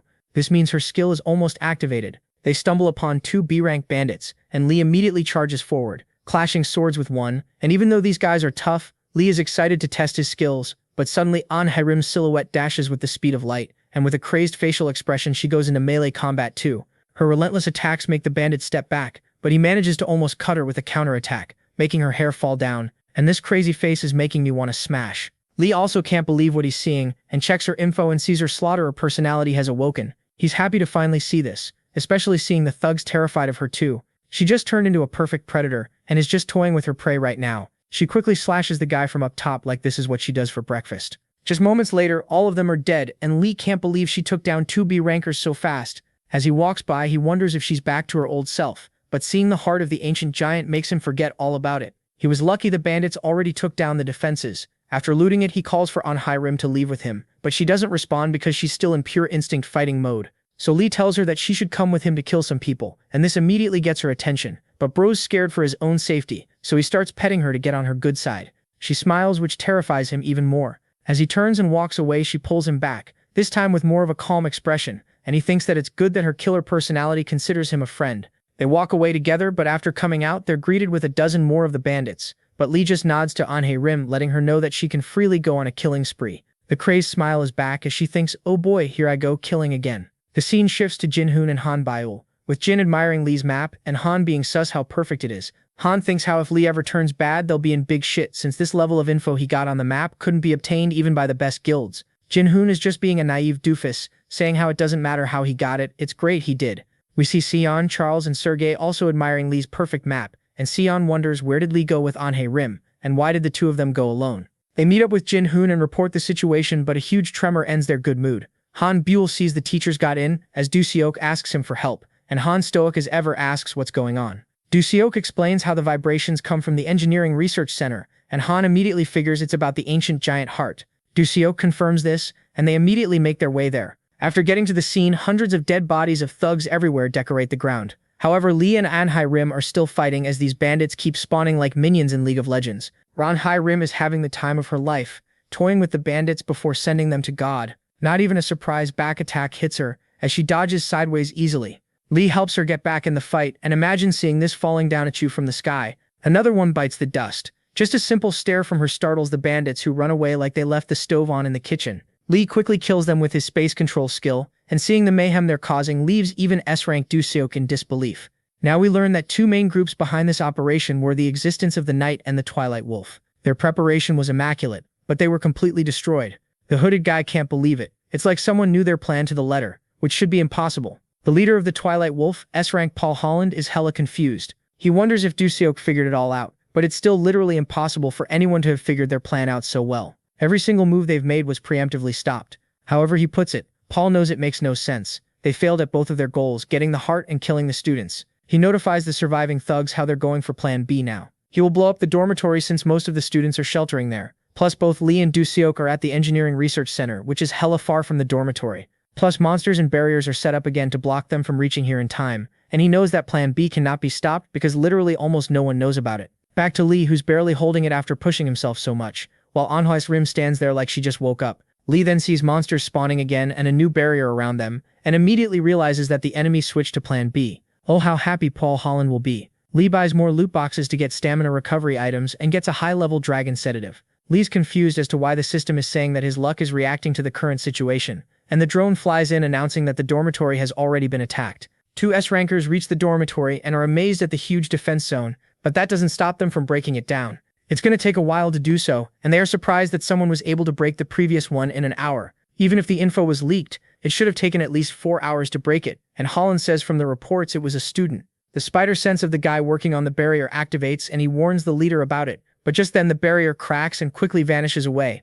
Holland yells for everyone to blow up the dormitory, but sudden shakes of the building make the thug think the blowing started early. A loud scream scares them, and Holland starts to choke. He reached CES class status through extortion by taking a dragon scale, but it left him cursed. He is strong generally, but drastically weakened by anything containing dragon blood, which can only mean one thing. The thugs are scared, but then notices a young girl, and she lets out another roar, making Holland bust a nut almost. Realizing the girl has dragon blood, the thug stains his pants brown. He's trying to come up with a plan for what to do now and yells for everyone to retreat as he slams down a smoke bomb. He opens an escape portal, but before running away throws a special potion that makes dragons go mad. The potion flies directly at the dragon girl. But now back to the present. Lee wonders how did the enemy deal with White so easily. He's got to deal with the monsters in the barrier first, and ask for help from the other students. They all agree and get to work. After taking it down, Lee leaves the students to deal with the monsters and reaches White just in time as she's about to have a potion slammed down her throat. He immediately figures out what it is and jumps to stop it, barely catching it and landing with pure aura. The potion is hella expensive, so he's happy about that too. The girl calls him Dada and runs in to hug him. Lee's happy to see her able to take human shape now, and she almost starts crying because he left her alone. The rest of the students reach Lee, and he also spots Sion's dagger on the floor. Jinhoon is terrified to learn of Lee's marriage, but Han Buell explains how there's no way this girl is his actual daughter. They spot her tail and Jinhoon wonders if Lee's married to a dragon mommy. He can't say that she's not his daughter while she's looking at him with that puppy face, so he doubles down saying she is his daughter, hoping they will understand she's actually not because she has a fucking tail. Later that night, Sion is clearly extremely happy as she remembers how awesome Lee was today. But she's jealous of Onhyrim fighting alongside him, plus bro has a daughter and all this makes Sion feel empty and broken. She's never had these feelings before. She gets herself a 5-shot Americano, which is still disgusting. She sighs how she misses Lee, but immediately blushes after realizing what she just said. She then realizes that she could kill Lee's wife and decides to hit Lee up and ask if he's married. Bro suddenly appears behind her, and Sion asks about his kid. Lee explains how she recently hatched from a Draganian egg, and how she took Lee as his dad after hatching. Just imagine the wave of relief washing over Sion right now. Lee returns her dagger and walks away. After he leaves, she's extremely embarrassed. She thought he has a wife and a kid, but then also wonders who the hell is he, since he's raising a Draganian. The scene shifts to Lee in his room, inspecting the heart of the ancient giant. He tells Halen to sell his loot because he's going to the underworld soon, and then checks for the rewards for completing the main quest. He gets 2 stat buffs, a high-grade loot box, and whopping 3k recognition points. He also opens the shop to decide what to buy for his underworld visit. A bit later, he goes live with his baby Dragonian, which makes the chat look like speed stream, earning Lee some easy recognition points. The following day, Lee visits weapon testing grounds, with Gil Yi-hyun acting pleased to see him, but definitely notices something is different with Lee, like he's a new person. She tells him that, and he laughs it off but knows it's because his charm stat has increased a lot. She hands him the prototype attribute kit made after Lee's and then takes him for a tour around the research lab. In the Magic Stone Charger laboratory, Lee asks what's the absorption rate of their group, and hearing it's around 30%, he knows they can't make much money while it's that low. They meet with Chief Lee Ho-hyun, and Lee proposes a bet on who can create a more efficient Magic Stone Charger using the same Magic Stone. If he wins the bet, he wants to upload the video of it on YouTube, and the guy agrees as long as Lee doesn't reveal the lab secrets on camera. He takes out a green Magic Stone and strikes a thumbnail pose. After 10 minutes, Lee's done and made a 40% charged stone, even though he could have done 90. He figures how if he gradually surpasses the charge limits, he'll get paid each time. After seeing Chief Lee Ho-hyun's stone with 0.5% higher charge, all the staff was amazed at how he was able to do it. Next up is Lee's Magic Stone, which is sitting at 47.9%. Everyone is in complete disbelief, and even Lee didn't expect to overdo it this much. He strikes another victory pose for the video, because he won the bet. While he heads back home, he checks his status window with all his stats improved, the most important being his charm stat, which is now above 20, making Lee above average looks wise. He meets Jinhoon and Han Bull-yul, and seeing Han Bull-yul's typical cynical face makes Lee uncomfortable. He then spots Sion and waves at her, hoping she'll save him from Han Bull-yul, but after she sees Lee, she just turns away in anger, then becomes a shadow and dips. Yup, my bro is screwed. Jinhoon asks him why Sion is mad at him, and Lee comments how they're just friends, but the guys talk between themselves, how she's been acting weird around Lee for a reason. Jinhoon makes fun of Lee for being a sword and magic master, but a romantic idiot, and Lee then figures out how she's jelly because of his teamwork with Onhyrim. Later during the class, the teacher explains they'll learn about barriers today, in the light of recent events. She explains that a barrier is the combination of circuit and magic circle that dominates the space. Also, the Lord of the Magic Tower who made the Academy's magic defense system has vanished. Lee knows that this makes him highly sus, making the Academy wary of more spies like him. The teacher says how a new barrier will be set up by trusted people and students, as she asks Lee if he would be interested in this. He smiles, saying barriers are his hobby right now, so the teacher gets back to the lecture, wanting to talk to Lee after class. She explains how what Lee did with breaking the last barrier takes at least 1 or 2 decades to learn and master. Lee doesn't care about the class, and wants to make a present for Sillyeon to make up with her. After the class, Lee and the teacher start their conversation. She explains how she doesn't want to pry in his past, but wants to know if he will help them with the new barrier or not. She wants Lee to be in charge of mana efficiency control, and asks him if he's planning on participating in the Students' World Olympics. He plans to do so, because that would allow him to graduate early. After their little date is over, Lee's thinking about Cillian again, and is in a dilemma whether to call her or not. Halen tells him to call her, and getting dating advice from AI was not on his Christmas list. He calls her up, they have a talk, and by the time they're done, Bro has scored himself an assassination date with Cillian. The scene shifts to Han Tae, the eldest brother of Han Buell, talking with his father Han Gu Bon, the head of the family. Han Tae apologizes for not completing the mission yet, but his father tells him to stop yapping like a girl. Han Buell is listening to them talk, and knows the Mount Leon they're talking about is the only place in the Darklands that's not demon-infested. Even his eldest brother, a double S ranker, can't get there easily. Then the father calls for Han Gun, the second eldest brother, and asks him about the underworld action happening. Han Gun explains how there will be 2 world-class items on it, and the father instructs him and Buell to go to the auction together. He calls for Han Buell then, who nervously responds, but he knows he wouldn't be sitting here if his father thought of him as useless. Han Buell Bon says how he wants to meet his classmate Lee, ordering Han Buell to bring Lee to the auction as well. Han Buell nods obediently. We learn that ghouls are the biggest losers, but this one in particular is basically a twisted fusion of magic, science, and multiple living organisms. At the underworld's black market, Lee, against all odds, seeks to purchase this specific ghoul.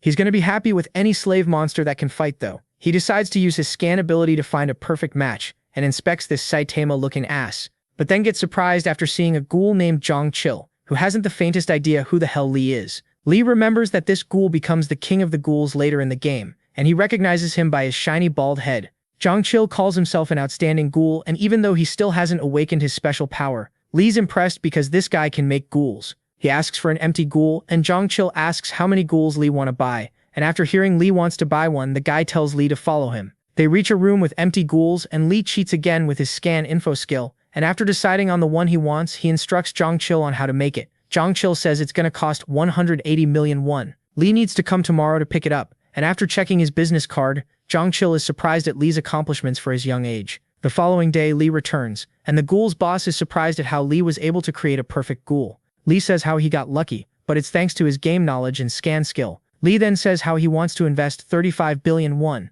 and Zhang Chil says how that's a lot of money, but Lee's fine with just taking 30% of the stocks of his store. They go to check the ghoul he made for Lee, and of course it's a ghoul baddie. Lee is already planning to upload his Halen AI into this body, and after checking her stats he sees that her specialty is childcare. He immediately figures he can use this ability to boost his baby dragon, and hands out the payment for the ghoul. He then orders his drone Halen to merge with the ghoul, and her body's getting scanned like I haven't done it already. Lee takes out the heart of the ancient giant, and the ghoul boss's heart starts racing, realizing that this is a special ingredient.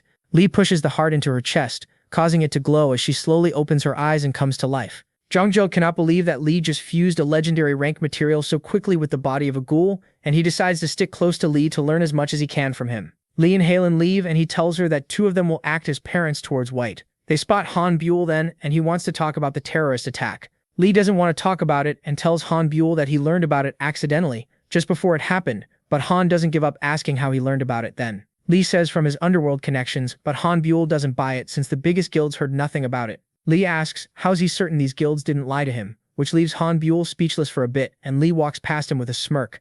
Han stops him, however, and Lee's not too happy about it. Han lets out a sigh and says how he'll stop pretending to and lets him know that his father would like to meet him.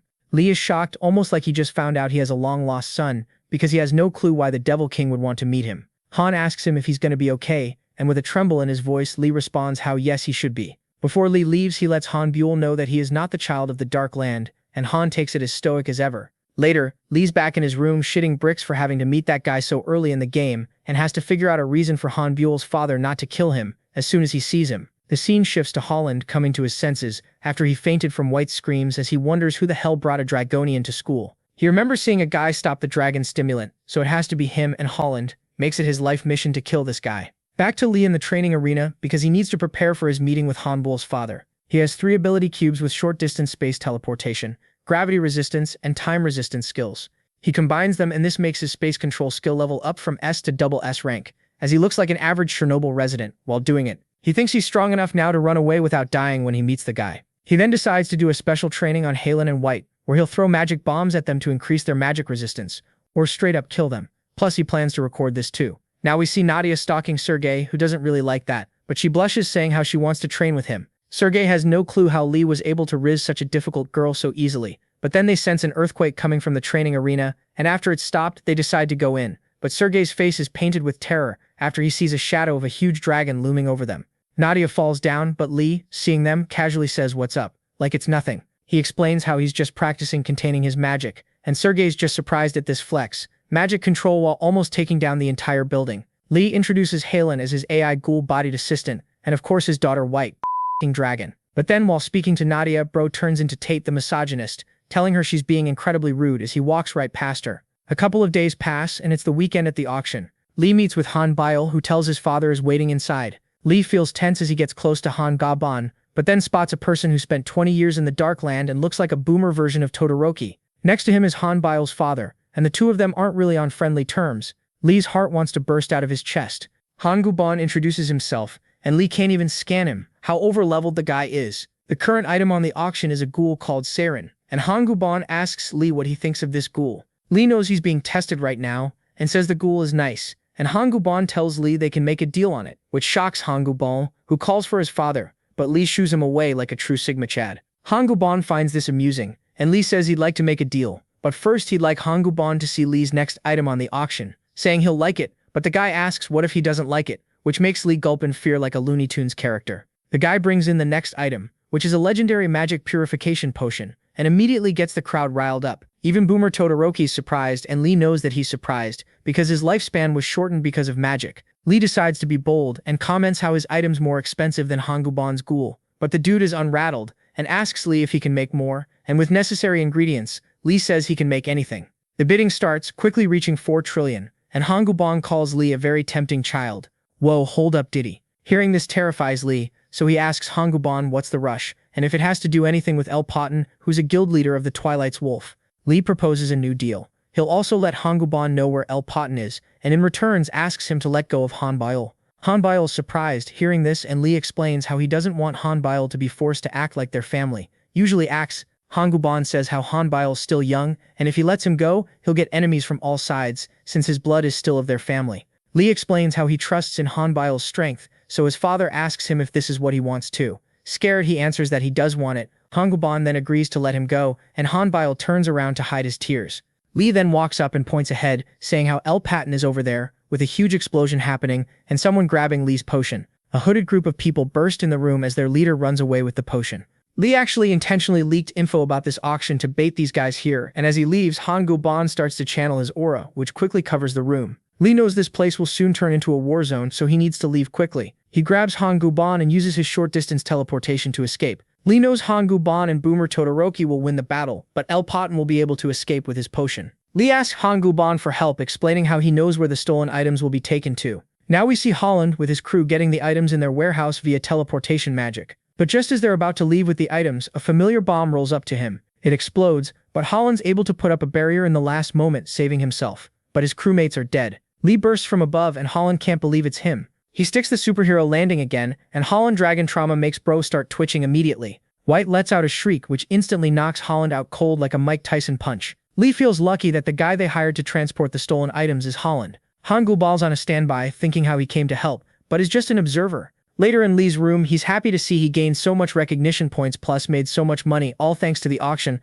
plus he's got a new legendary potion maker skill. Even though he was nervous to meet Han Guban, everything turned out well. Later that night, Lee goes to a rooftop looking for Xian, who creeps up behind him in all black. Lee immediately notices she's wearing makeup for the first time ever, and if he wasn't an awkward loser when it comes to chicks, he would definitely get some tonight. He gives her a small box as a present, and it's magic earrings he made himself. She takes them and puts them on, then blushes, saying how they need to go. Lee's glad she's softened up and thinks how he would have never accepted this assassination mission if their target wasn't an illegal weapons dealer, Mahjong Chul. The guy also collects rare cubes. Sifuan thanks Lee for the gift, and they talk about their mission. They only need to kill this one guy, and not his thugs, and they'll get 100 billion plus all the items they are able to loot. She tells Lee to try and not slow her down, and a bit of blood splattering later, they're done with the mission, with Lee even finding a skill cube he needed. Killing a person makes Sifuan orgasm, and Lee can't help but feel attracted to her like this.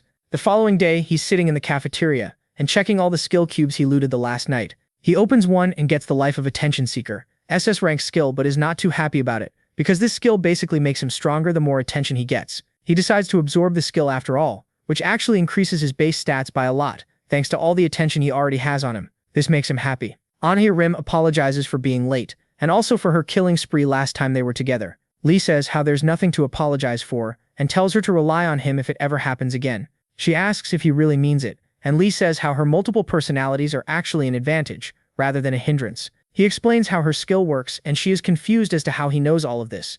Lee says he knew someone with the same ability before, thinking of her from the game he played. Back in his room, Bro feels nostalgic of his previous life.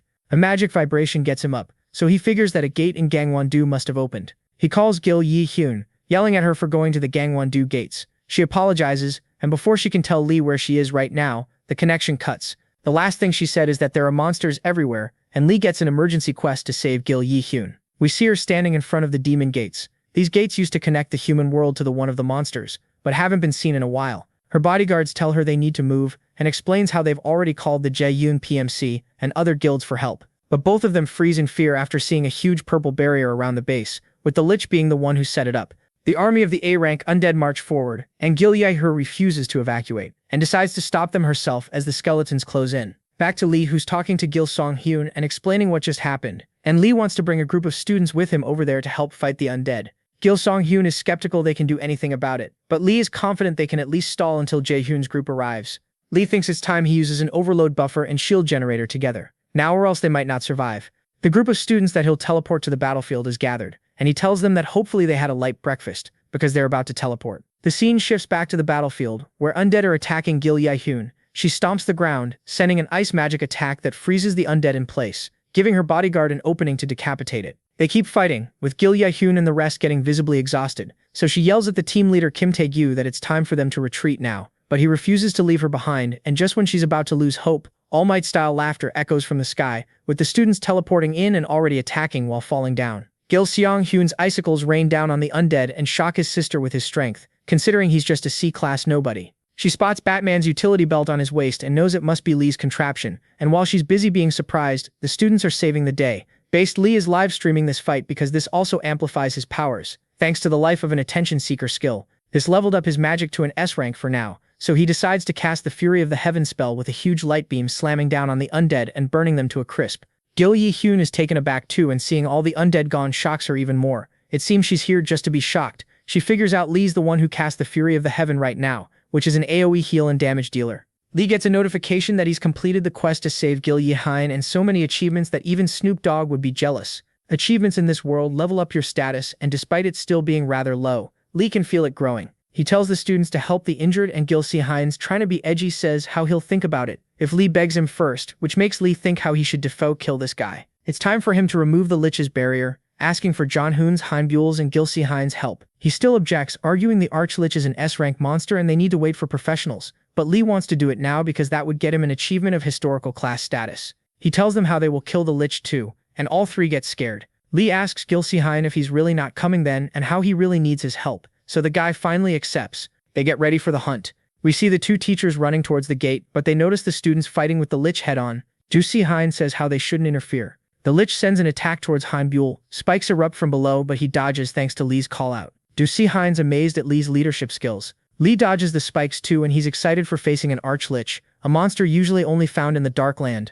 Lee's using his magic to mark the location of where the spikes will come from, so Lich decides to use a different attack now, which makes Lee order White to use one of her own. Lich's projectiles fly and White's ready to block them and deflect them too. Lee yells at the two students to go all out now, which they do, and they manage to pierce the Lich successfully. The monster screams in pain and sends more undead at them, but they're about to taste what women in the early 1800s tasted when disobeying their husbands, a knuckle sandwich. Jin-hoon straight up punches a sword, and while they're busy with the undead, the Lich uses this chance to channel his most powerful spell, the Rainbow Curse. It's 7 different curses, and each one is deadly. Lee knows this has to be the last phase of the fight then, and decides to deal with this attack all on his own, so the other students don't get killed by it. He uses his space control skill to deal with it, and the students can't believe he's going to take this entire attack alone. Jin-hoon asks Halen and White more about the curse attack, and she responds how the probability of not getting hit by a single one of the 7 curses is around 1%. The students can't believe Halen and White aren't worried, but White says how there's nothing to be worried about because her dad is extremely lucky,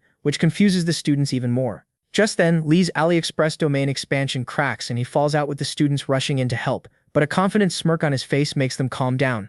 Tomorrow, Lee's thinking how everything went well last night, and he enters a room where Han Guban and Shim Wooju are waiting for him. Even the head of the Darkness Guild, So Ye-yeon, is there. Lee knows they're the 3 strongest people in all of Korea, and he presents them with his black magic purification potion. So Yeon offers to pay more for it, but Lee says how he has something else in mind. If they keep providing the mats, he'll keep making these potions for them, and in return he wants the ownership of the Darkland's 31st district, so he can construct a warp gate there. They are shocked to hear this, because making the warp gate in the Darkland is basically a mission impossible. Yeon asks Lee if he's aware that the devil has awakened in the 31st district, and that's why bro wants it. He says how he wants to set up a store there too, and asks them if they have a deal. After a bit of negotiation, they did strike a deal. A couple of days pass and it's the ranking test day, but Lee knows another attack will happen before, but this time he's even more prepared. The notification lets him know of the second main quest starting, and this time it's the devil's invasion of the academy. Lee wonders if everyone's safe, and learns that Charles and Sikan are in the library, which puts them in direct danger. He tells Boyle to gather everyone and move east,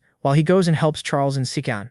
He's actually worried now because someone might actually die this time. The magic turrets are shooting at the monsters swarming from the demon gate, which gives Lee enough time to reach the library, which is already covered with the black magic, which will kill anyone who doesn't have black magic resistance, which is basically almost everyone but Lee. He spots Charles taking a nap, and sees her trembling when he gets close. He slams a potion down her throat which heals her just enough for her to tell Lee about Sion, who's at the annex getting wrecked by monsters from all sides like her name is Bonnie Blue. As Lee runs to the annex, he realizes that the owner of the gate might also appear. It's Lilith, the wife of the Great Devil. Lee knows that her coming to their world would immediately fail his main quest. He sees Sion trapped, and her body used for Lilith to take over. Lee's absolutely terrified now, since he knows that to stop Lilith from appearing he needs to get rid of Sion, which is something he could never do. He casts his regression magic, and summons 2 magic circles below and above her. He continues to channel his spell, but Sion opens her eyes, which are now glowing red. Lee falls down on his knee, with Sion approaching and in a demonic voice asking who he is.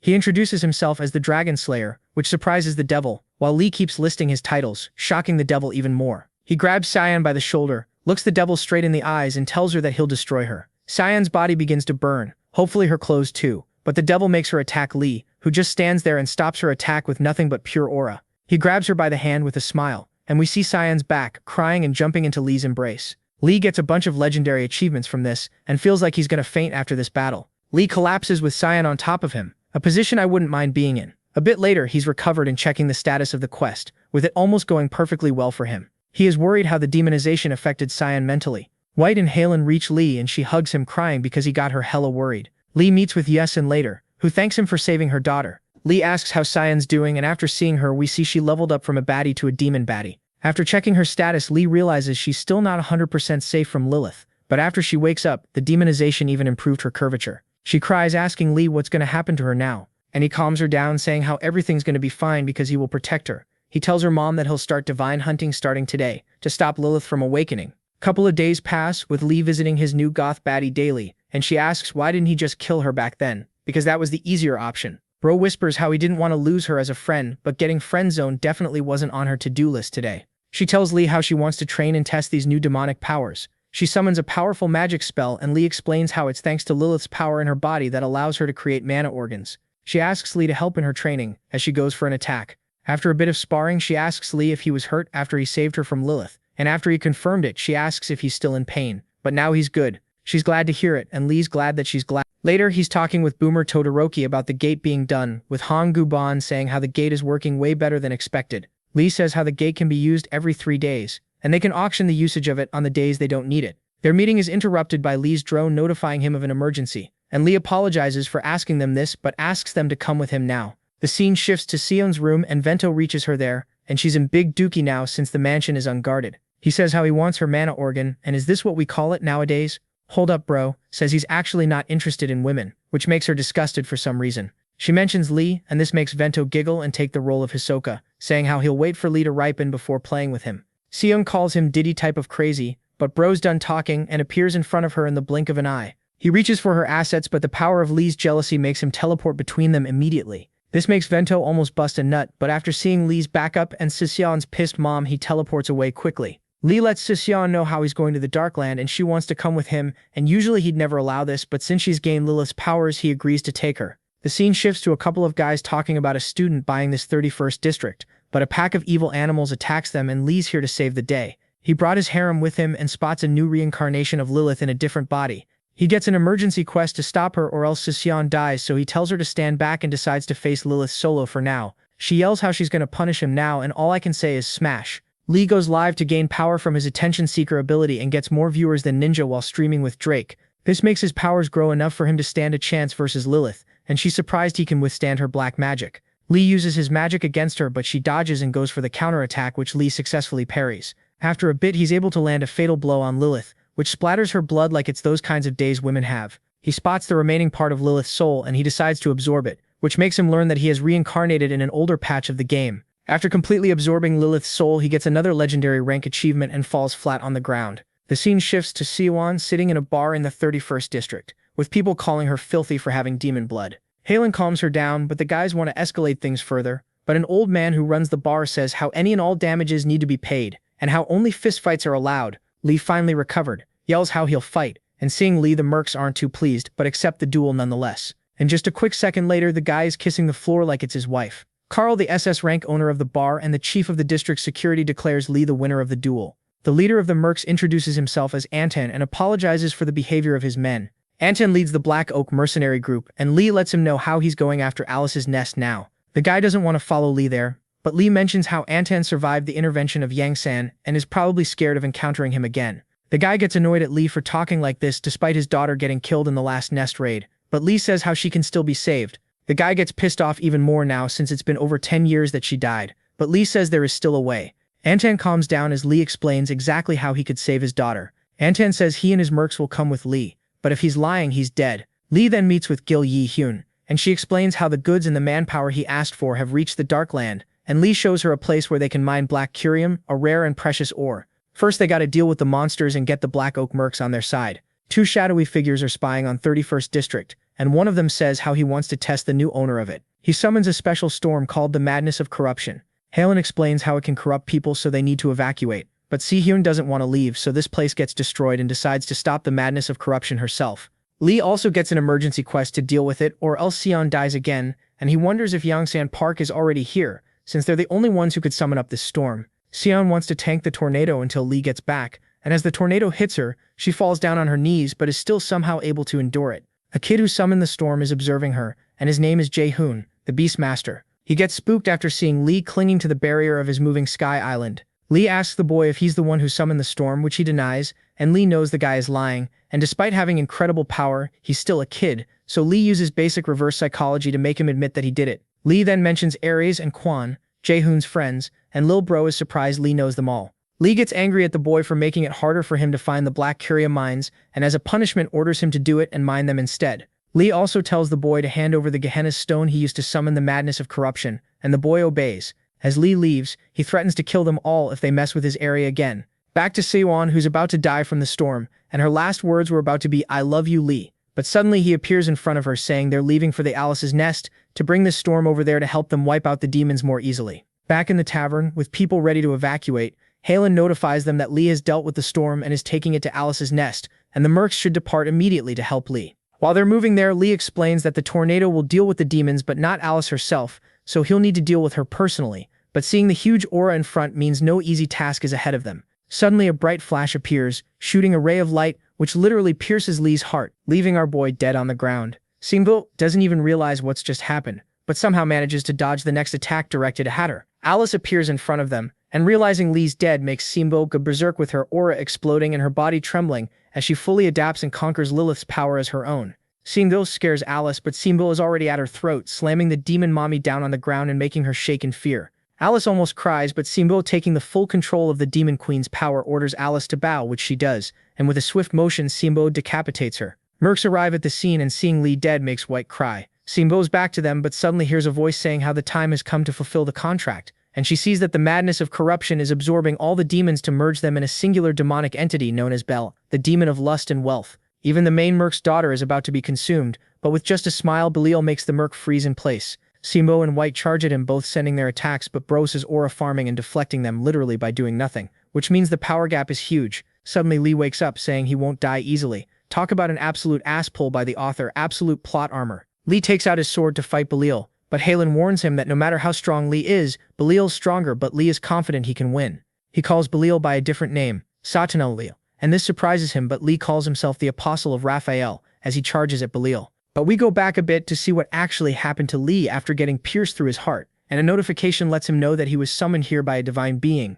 and Lee immediately realizes who it is, noting that he maxed out his luck stat just for this encounter. He calls this being by its many titles: the one who cut off the arms of the goddess of luck, the one who destroyed the sword of victory, and the one who sees the darkness beyond the truth. This being is amazed at Lee's knowledge. Lee knows that thanks to his maxed out luck, he was given a quest that triggers just when you're about to die. They have to gamble and Lee actually wins, which completes the quest and allows him to choose one legendary rank achievement. And he says how the one he wants is not on the list, and this being itself chose an achievement that was not on the list when it defeated the goddess of luck. This makes it almost kill Lee because there's no way he could ever know that. Lee trembles but comments how this being Dekra needs to give him any achievements he requires, or else the goddess of time will be pissed at her. Lee is bluffing since he knows literally all the details about both of these goddesses. Dekra actually falls for his bluff and Lee asks for Raphael's achievements, and thanks her cockily with a sly smile on his face. She calls him an insolent brat, but still enjoyed her interaction with him, and now we're back in the present. Belio refuses to believe Lee's actually Raphael's apostle, but his belief is proven wrong after Lee slices him up like a Sunday deli special. Killing Belio earns Lee a mythical rank achievement. He lands down and sees the merc boss trembling as he's about to kill his own daughter to end her suffering. But Lee stops him saying he can help her. He then leaves to dismantle Alice's nest, also consuming all the magic he can, and this creates a legendary rank gemstone similar to Gehenna's stone he's already got, and with it he can save Surbachi, the merc's daughter. After he's done, Gil Yi Hyen says how they can finally begin mining the black curium, which makes Lee happy. A bit later, Lee goes to an open area where he'll summon the gates to the realm of the afterlife with the new gemstone, which will allow him to save Surbachi. In this world, when a person dies, its soul is reborn in a new life, but the body remains in the realm of the afterlife. Lee then activates the stone, piercing the sky, which makes the souls escape into Lee's world in search of the physical form. He warns his comrades that they are about to be attacked by the souls. Jang-noon is still spectating when Quan arrives, saying how two of them need to join the fight as well. Lee appears in front of them, which scares Jang-noon because he thinks Lee is the doppelganger king. Lee orders the kid to deal with the souls, but Quan thinks it's sus that Lee is the doppelganger king. He swings his hammer at Lee, but Lee's able to duck down, which surprises Quan. Lee's shitting his pants right now, realizing he only survived that swing because he happened to crouch down to pick up some black curium. Quan apologizes and Lee bluffs again, which luckily works again as Quan turns around in respect while internally Lee trembles in fear because he just accidentally escaped certain death. A bit later, Lee goes to an old man Geppetto who's the Yangsan Park Sky Island caretaker. Lee tells the old man how he wants to use black curium as optical artillery immediately and how he also wants to organize some souls from the realm of the afterlife. The old man stays silent for a moment, but then sees through Lee's bluff, saying how he's not really the doppelganger king, and this scares Lee. The scene shifts back to the gates to the realm of the afterlife, with Xianol already worn out from holding the souls back. Suddenly, a purple laser pierces the sky, disposing of the souls like they're yesterday's trash, and Xian immediately realizes this is Lee's sign for them to enter the realm of the afterlife. Back to Geppetto and Lee, where the old man asks him who he really is. So Lee comments how he comes from the future, but the old man doesn't buy it. Lee calls the guy his grandpa, even using his full name and saying how if that's not enough, he'll prove it to him, asking the Gramps to follow him. Geppetto tells Lee to stop pouring black curium in the optical artillery because that's gonna ruin it, but seeing the machine working normally makes the Gramps believe Lee's actually from the future. We go back to Xian and the squad as they enter the realm of the afterlife. The notification lets them know that they are being watched by the gods of death. Lee's surprised to see that even Halen is being awakened while in the realm of the afterlife. Lee says how this changes their plans and how they will never close the entrance to the realm of the afterlife. Back at the city, with demons invading all sides and students defending with all their might, Jinhoon knows they're leveling up fast this way, but they're still nowhere close to dealing with all the undead coming from the portal. He also worries about Xian, but a huge explosion makes Bro realize he should be worried for himself. Even Lee feels it in the realm of the afterlife, so he decides to head back to check. The explosion knocked out most of the students, with another demonic incarnation appearing. She calls Jinhoon strong, and seeing her, Han Bo-yul yells for Jinhoon to run. She ends Bro flying, which almost kills him too. Jinhoon decides to stop her, of course. Don't listen to the smart guy, and to the exact opposite actually. He tries to move but his body's frozen, and the demon baddie giggles out that it's time for him to die. Han Bo-yul realized that this incarnation is a manifestation of Jinhoon's forgotten memories, though he never expected them to take the form of a demon. We go 10 years back, where Han Bo-yul was on a probation mission with his guild to hunt down the demon. This is when he met Jinhoon the first time. A terrified young boy, but when Han Bo-yul approached him, the boy hushed him down with a calm voice, saying how there's a demon here, and Han Bo-yul saw the reflection of the demon in his eyes. He turns around to see where the demon is, but Jinhoon hushes him down again, saying how the demon will be watching them. Han Bo-yul's guild took care of Jinhoon, where they learned that the demon they were chasing birthed the boy during her human form. Back to present with him facing his literal mommy then. Lee barges in between them, saving Jinhoon, naming the demon Mommy, Asmodeus, the female version of Asmongold. As he's about to kill her, Jinhoon grabs Lee to stop him, which means he regained his memories back. But as Lee turned around, Asmodeus dug her hand deep into his intestines. Jin-hoon blames himself for that, but Lee reassures him he's fine, as he apologizes to Jin-hoon for this, but he has to slay the demons as the apostle of Raphael, which he does. The evil energy leaves the body of the girl and she falls unconscious. Back to the realm of the afterlife, where Subnyan is hiding. While Yongin Park guys are fighting the devils, they rush out of the realm of the afterlife, with Halen charging after them. As they leave, a huge blast appears in the distance, hitting the devil and blasting his arm clean off. Halen grabs pieces of its body, and Subnyan grabs her because she forgot she can't fly. But the mission is successful since they got a part of Balrog, the demon, as Lee ordered. Lee's back in the tavern later, ready to heal Surbichi. We get a time skip of a couple of days with all the undead almost completely killed and the gate closed. Lee's teacher tells him to return to the academy, even though he's clearly outgrown it. They will even allow people of any age and power to join the academy. Lee's happy to hear that, plus even the graduation will be held early, which means a lot of powerful people will be gathered at the same place.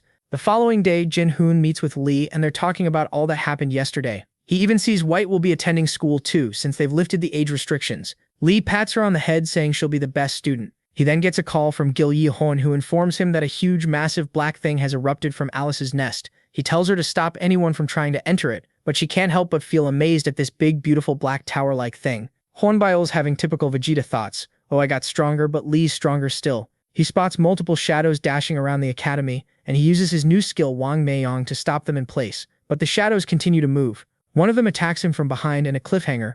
We go back to Lee, who's practicing swordsmanship versus magic. He's actually able to cut mana with his sword, but then another shadow dashing grabs his attention. Lee uses his mana domination skill to detect where this someone is and spots a place with blocked mana. The cliffhanger is not long as we go back to Hornbile looking like an average Londoner. He's nearly stabbed to death. The attacks keep coming at him, and he isn't even able to see from who. But just before the fatal blows hits him, it is stopped by Lee chopping it up like his name is Frederick Chopin. The assassin falls dead on the ground, and Lee gets a new emergency quest that notifies him that all the students will be under attack until the end of the ranking exam. Hornbile then falls on the ground, losing blood like he's giga menstruating. Lee takes him to the hospital and sends the message to the students to be wary of ambushes. Back to the big black beautiful thing, where Sion and Anton discuss what to do with it. Surbichi, looking hella fine, asks where Gil Yihun is, and Sion explains how she's dealing with other guilds, one of which is Martin Company. Sion gets excited looking at this big black beautiful thing, while its sheer size scares Surbichi. We go back to Lee, who goes back to the assassin, who goes back to his lord. A woman calls the dead assassin an idiot for getting killed by a student, and Lee immediately recognizes her as Selen, a talented S-rank mercenary. Lee dashes away, appearing behind Selen, who gets terrified of his speed. She introduces under a fake name, but Lee calls her by her real one, which makes her pissed. But Bro calms her down, the good old bitch slap way. Lee turns away to look at the dead body for a quick moment, and she sees an opening, activating a distraction spell that blinds Lee as she uses this chance to escape. Lee actually wanted her to escape, because he knew if she told him anything about her mission she'd get Charlie kirked. The scene shifts to Charles and Anhe Rim entering the virtual space where they'll do their next exam. Here they watch a student named Chang fighting with another student named Dean to determine their ranks. Charles and An both decided to participate in the duels as well. A bit later, An is exhausted, having managed to rank in the top 100 out of 6,000 students, but is struggling in the current battle against a guy called Butcher. This guy's name is Choi, and he actually comes from the Dark Land. Suddenly the crowd buzzes how Lee won 7 duels in a row in an instant, so Amo forfeits her duel to go watch Lee. Choi is curious about this Lee guy. Lee wins 2 more duels. Easy peasy, but seeing that his next opponent is Choi gets Lee a bit worried. Suddenly students scream how someone has been killed, and how they can't leave this virtual space, which triggers the third main quest for Lee, where he needs to find all the terrorists disguised as students and finish them off. Jin-hoon tells Lee how these guys somehow brought in swords that can bypass the restriction of not killing in this virtual reality, and Lee yells how everyone should hide until they are able to exit this place. A creepy guy who looks like he came from Squid Game approaches Lee, and Lee's actually a bit nervous now. The guy challenges him for a one-on-one duel, but Lee has something else in mind. He orders Halen to hack the system and livestream it. Lee let Salen escape earlier, so Halen could track her and find their hideout from which they can hack the virtual space, and has now lifted the no-death rule from the terrorists too. This gets these little pussies terrified immediately, and Halen notifies Lee that she's almost done hacking the exit too. A huge shadow of a colossal titan rises over Lee, freezing him in fear. Lee yells for everyone to escape, and even Choi is scared for Lee to face this huge-ass Spartan-looking titan solo. Lee reassures Choi how he's gonna be fine, so the guy listens and runs away. Lee knows these guys have summoned a replica Ares, the god of war, to this virtual space, so it doesn't have its usual full power, but still dealing with him and the terrorists at the same time will be bothersome. The guy taunts Lee saying how it doesn't matter. Lee hacked their hack but then just gets squashed like a bug under Ares' sword. The only thing Lee cares about though is if Halen is live streaming all of this. He takes out his heavenly sword, Ares swings his sword and they clash like Cell vs Gohan Kamehameha. and Aries crumbles like me when a girl actually talks to me. The dual arena exam is cancelled and the students have to deal with twin-headed trolls again. White comes out with measly 27k points, being second ranked just behind Lee, and all the students are slowly starting to realize Lee's reaching godlike status, while they're still stuck in the dirt. Lee comes out with a score of 35k, reaching first place, and at this point the students are just used to it. But this weird-ass pose keeps Lee in the loser rank despite his strength. Lee and Seon go to the southernmost part of the Dark Land, and Lee wants to get to the island on the other side. They fly above the sea, but an S-grade Kraken appears about to turn this scene into an average episode. Or maybe not, because Seon completely loses it, because her makeup got ruined, and turns the Kraken into minced meat. Even Lee's shocked seeing her like this. They reach the island where they find two swords emitting insanely powerful auras. Lee explains how these two swords were wielded by Archangel Luciel, and his demon form Lucifer. The after-image of Lucifer appears presenting a challenge. They need to draw one sword and attack him. Lee goes for the holy sword, and Seon goes for the demonic one. The burst from the sword almost kills them, but Lee's still standing completely exhausted. Seon too, and Lucifer complements their endurance. Lucifer warns Lee that the world's end will happen soon and asks him to strike him now. Both of them swing their swords and slay the entity, gaining another sea of achievements. Later in the academy, Lee's talking to Han Buyul, who's still hurting from the stab experience. Nadia greets them, and Lee turns into Andrew Tate again, being giga-misogynistic towards her. She's withholding Niagara Falls down there and asks Lee to meet her father, who wants to compete against Yangsan Park, but needs to speak to Lee first. Her father Changsun wields a bamboo weapon that can provoke the sea dragon, so that's why Lee needs to intervene. But hearing he's already here startles him as a huge lightning bolt crashes near them. The hidden quest to conquer the sea dragon appears, and Lee knows this is a big danger, so he grabs Nadia and tells her how they need to leave quickly. He teleports them to the airport where Changsun is, and bro looks like Brian Johnson, that forever young guy. He asks his daughter if this guy is her boyfriend, and Lee tells them how the sea dragon has awakened because of the bamboo weapon. Changsun doesn't understand why the dragon is awoken now since he's had this weapon for years, and Lee explains how even more divinities besides the sea dragon have awakened, but first he needs to deal with the sea dragon and yoink Changsun's bamboo weapon. Changsun hands it over, and Lee promises how he'll keep everyone safe. This starts the fourth main quest for Lee, where he needs to deal with all these divinities to prevent a global war. The scene quickly shifts to the 31st district of the Dark Land, where Siyun and Serbichi are seeing something huge appearing in the distance, behind the fog. Lee appears in front of Shenron from Temu, asking to negotiate, but his body freezes just from being near this powerful divinity. Lee mutters how he wants to save humanity, and asks the dragon to lend him his powers, and surprisingly the dragon accepts. Lee hands him the bamboo and the sea dragon disappears into the water, with Lee understanding that all these events mean that the day of the Great Revolution has begun. Back to Siyun again, she feels the presence of Lilith, who is quickly moving towards her. Seishin's worried about this, but Lee knows being worried won't stop her, so bro's already channeling a spell that summons the sea dragon to the Dark Land. Lee asks to borrow back the bamboo, but this time in the form of a sword, which the dragon accepts as long as Lee praises him far and wide, so Lee summons multiple drones and broadcasts his dragon ass-licking to the entire world. The dragon can feel the power from the views, and if this was the case in real life, Mr. Beast would run the galaxy. The dragon flies towards Lilith to stop her, and his dragon jizz slams into her, but she manages to block it, so bro sends more backshots towards her. Lee and Seishin use this chance to attack her from the back, and Seishin gives her a new belly button. Lilith cannot believe Seishin managed to get that sword, but Lee's coming with the next attack. She puts up a barrier, which he splits in half, and at this point her entire body will just be belly buttons. How much they're piercing her. She dies painfully, which gives Lee pages of new achievements, and the system lets him know that he's completed the fourth main quest. It also raises the difficulty, which Lee's not a big fan of. Now we see Han Buyul in some kind of limbo, where a yokai king Igoduxini appears asking Han Buyul if he wants to use his magic to protect the people, which he confirms. Now we see Sergei actually fighting Rudolph the reindeer on steroids, also known as Igoduxini. The creature stops its attack mid-swing. Well, actually Lee froze the monster in time and space. Two of them move away, and the monster punches the air like a complete idiot. Lee then opens a portal out of which comes Han Buyul, and seeing this pure aura entrance startles the monster. Lee tells Han Buyul to not kill the monster and actually tame it as a minion. Han Buyul releases so much aura that Aura Borealis lights ain't shit. Later, back at the class, students are learning about the Amazon, which is inhabited by elves and fire dragons and a huge-ass world tree. The teacher says how the top 100 students will be sent there for a while, and hearing this, Lee remembers that the third disaster is about to start. With all this shit happening, this kind of feels like Earth recently. Sidian's stuck in the Dark Land thinking about Lee, and when Serbichi appears and calls her the wife of the district owner, Sidian's cheeks blush giga red as she says how they're just friends. Serbichi suggests both of them go to Amazon to help Lee, and Sidian, acting like a tsundere, says how she'll do it only because Serbichi is asking, but my demon baddie knows what's up. Duseok's telling students in Amazon how the area is rather safe because there's always triple S heroes around here, and Lee comments how meeting these heroes depends if the elves will attack them or not.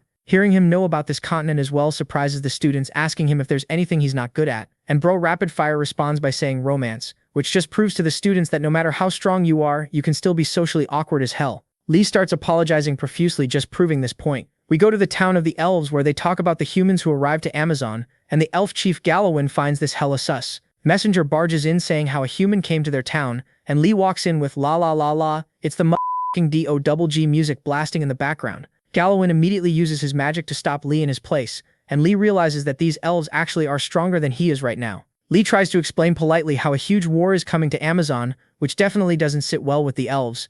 Sion and Cerberchi reach Amazon and are immediately attacked by a giant snake dragon which gets its head circumcised almost immediately. The triple S rank Knights of the Round Table Ian and Dumont arrive, saving the students. Lee's doing his usual op magic shenanigans in the sky, and Choi gets a random ass upgrade and gains the powers of the Knights of the Round Table, while Lee and Gallowin are chatting in the sky. The elf Gramps knows that if the invasion of the underworld snake dragons continues, everything's going to hell, when suddenly a hella hot mommy appears. Avnil the fire dragon chief, Ian the icebird's mother's also here. Lee knows he cannot 1v1 any of them and needs to keep the situation from escalating, which is going to be hard because Avnil thinks Lee's the one who started this quest. Gallowin says how they need to hear Lee's side, and Ian agrees. Lee then explains how he can use the emergence of these underworld snake dragons to enter the underworld himself and get the Holy Grail hidden there. Avnil flicks her finger saying he's not worth keeping alive, and a huge fire swallows Lee whole. Students seeing this get scared, but suddenly Ian Highrim gets upgraded to a Knight of the Round Table too, which triggers a hidden quest for her to draw the Galahan's sword. She immediately sprints off to find it so she can save Lee. Ian and Dumont decide to help Ian Highrim by killing everything in her path, and just as she's about to reach the sword, the three boomers fly in to stop her. Avnil actually kills the snake dragon behind her, saying how they're here to help her since the Great War has already begun. A huge tremor shakes the earth, which causes more underground creatures to emerge. We see Lee lying on the ground thanking his plot armor again. He checks the quest window trying to come up with a strategy on how to tackle the Knight of the Round Table quest. He remembers the legend of King Arthur, and this inspires him to spend 100k points on something. That something being a huge ass giant glowing light in the sky representing King Arthur's soul, and he summons Excalibur, which immediately draws aggro of all the monsters. Rim immediately figures out that King Arthur's voice sounds awfully similar to Lee's, so she starts running and calls Ian and Dumont to go with her to get the Galahan's sword, explaining that that's the fake Excalibur used as a diversion. Lee unlocks Jester class, which further increases his strength based on the attention he gets. Ian and Dumont stay behind to stop the monsters from chasing Rim, but another huge-ass snake dragon appears wanting a bite of her ass, but Lee yoinks her high in the sky and saves her life that way. He takes her directly to the sword and she pulls it easy peasy, which triggers the fifth main quest, Holy Grail War. Lee sends the signal to Halen, who instructs Dusek to seal the entrance to the underworld, which he quickly does. Lee tells Rim the plan, how they need to kill the remaining monsters, and Sion appears behind him like, "Sir." "Yes, sir." Lee's surprised but glad to see her and Cerberchi here, as they enter a huge-ass cave in search of the Holy Grail. Gramps and Mommy Dragons are surprised to learn Lee's still alive, while Dusek thinks how he did what he could, but isn't strong enough to fully seal the entrance to the underworld. But then Han Guban, Sion Amam and Boomer Todoroki come to support them, and Halen explains how Lee's coming back in 30 minutes, so they just need to hold on for that long. The war rages on, and 30 minutes are almost up. That's 29 minutes and 30 seconds longer than I can last you know where. As the countdown reaches 0, Lee, like Shinkansen, pierces out of the ground holding the Holy Grail and with it completing the fifth main quest. Lee unlocks the Jester God class, which previously belonged to Jake Paul. Later in his room, the status window lets Lee know he's gained God status finally, and now needs to complete the past, which will level him up to middle-level divinity. He lays down and activates the Trace of the Past system, which teleports him back into his past. He spawns in the first VR game he's ever played, which is a completely different game than where he was just a moment ago. He then teleports to the second VR game he's ever played and suddenly feels incredible pain swarming over his body. The system forcibly plunged him out of the Trace of the Past back to his world, where a huge-ass tentacle monster is coming out of the portal. It almost kills Jin Hoon, who's saved by Han Boyle at the very last moment. Dusok uses his heaven-breaking sword to attack this divinity, but the attack just seems to piss it off. Dusok knows only one person can deal with this monster, but White lets them know how Lee's still asleep. Sion flies towards his room, but just then Lee reaches the battlefield. It sends a back attack towards Lee that obliterates anything that's not a divinity, but bro's here to literally aura farm as he blasts the tentacle, creating a tentacle soup. Plus he did it by using Dusok's heaven-breaking sword ability. Lee doesn't understand how he can use this ability, nor why he was teleported into different games he's played, but right now there's that giant creepy eye he has to deal with first. Lee tells Sion that they should head towards where everyone else is, where Dusok is just buying time defending, but then sees Lee wielding his strongest ability like it's nothing, which makes him realize Lee is definitely the main character. The heavenly demon that Dusok's made a contract with lets him know how he should help Lee at all costs. It gives Dusok even more power, and Lee tells him to focus on the legs while he deals with the main body. Lee knows it's going to be hard to survive, not for him, but for the rest of the guys here, and he doesn't want anyone to die. He lunges towards the main body with Dusok slicing off tentacles that are trying to stop Lee. Lee enters the abyss from which the monster is coming from. The scene shifts to Gil Yi-hyun, who's doing her best to gather as much support as possible for Lee. Dealing with a single tentacle requires at least an S-rank hero, but the report lets her know how Lee already solo made contact with the main body. Lee gets closer to the eye and uses his time barrier to contain the creature. Two of them will stay trapped in this domain until one of them dies, and it's going to be a tough 1v1 since Lee's dealing with high-level divinity now. He takes out his sword and this goofy-ass bamboo stick and goes in for an attack. Lee fights the tentacles for a couple of minutes, which feels like days in this time barrier, and the prolonged battle destroys both of Lee's weapons. He barely manages to parry the monster's next attack, but is now left completely weaponless. He blocks the next tentacle with his Holy Grail, and is feeling completely exhausted right now. The only thing he's got left is the Holy Grail, which is not really an offensive weapon, and Lee starts doubting that a low-level divinity like him could win against a high-level one. Lee decides to use the Holy Grail's wish to save this world, but is a tad bit too late as he's gained a new bowl in the form of a tentacle. He immediately activates the Holy Grail's wish, and a blinding light starts destroying the monster. Lee looks above and sees the one-armed martial artist with the golden eye. Everyone's standing outside just waiting to see what's going to happen, and with friends like these, who needs enemies? Seon's also worried, but that's not going to really help Lee. The time barrier Lee put up earlier collapses, and Lee is carried out by the shining figure guy. Everyone immediately realizes that this is the legendary one-armed martial artist with the golden eye, with Jin-hoon recognizing him as his father. The guy drops Lee like a bag of potatoes and flies back into the abyss and literally in 1 second defeats the monster and closes the portal. A couple of months pass and Lee is leaving the academy, with Duseo coming to say goodbye, congratulating him and his friends on graduating. Lee thanks him with a kind smile as he's already planning his next goal. Season 1 of the manhwa ends here, and we get an even longer time skip now and see a place covered with snow with hooded people gathering in a bunker and saying how the Frost Lich's expansion is growing and they need help from a high-level hero or they'll be forever cut off from the rest of the world. A man in black approaches a kid offering to take him to a warm place and even give him some food, but the boy refuses, saying he doesn't talk to strangers.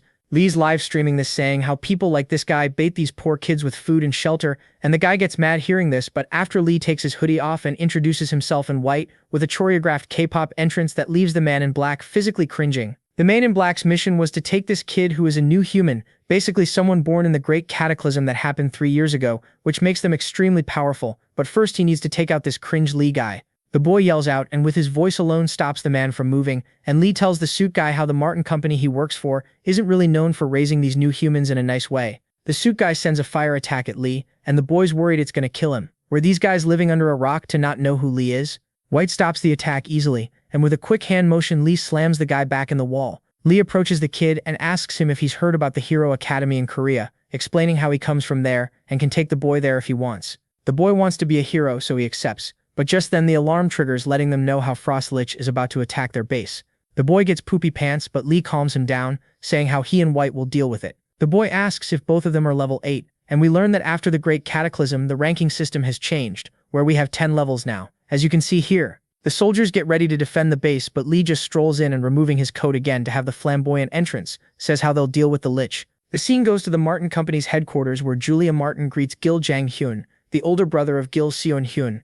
This nerd was a chairman of their family's guild but lost the spot to his sister Gil Yi-hyun, and Julia Martin's got some twisted plans involving this loser. She takes him to a huge underground bunker where they have machines that force adjustments onto the new humans, with experiments already happening. She explains how their subjects can easily take out level 7 heroes, and Gil Jang-hyun asks what it would take for them to be able to beat level 8 heroes. She smirks hearing this greedy bastard as he thinks how his sister stole his position with the help of that level 8 Lee moron, and all bro cares about right now is revenge.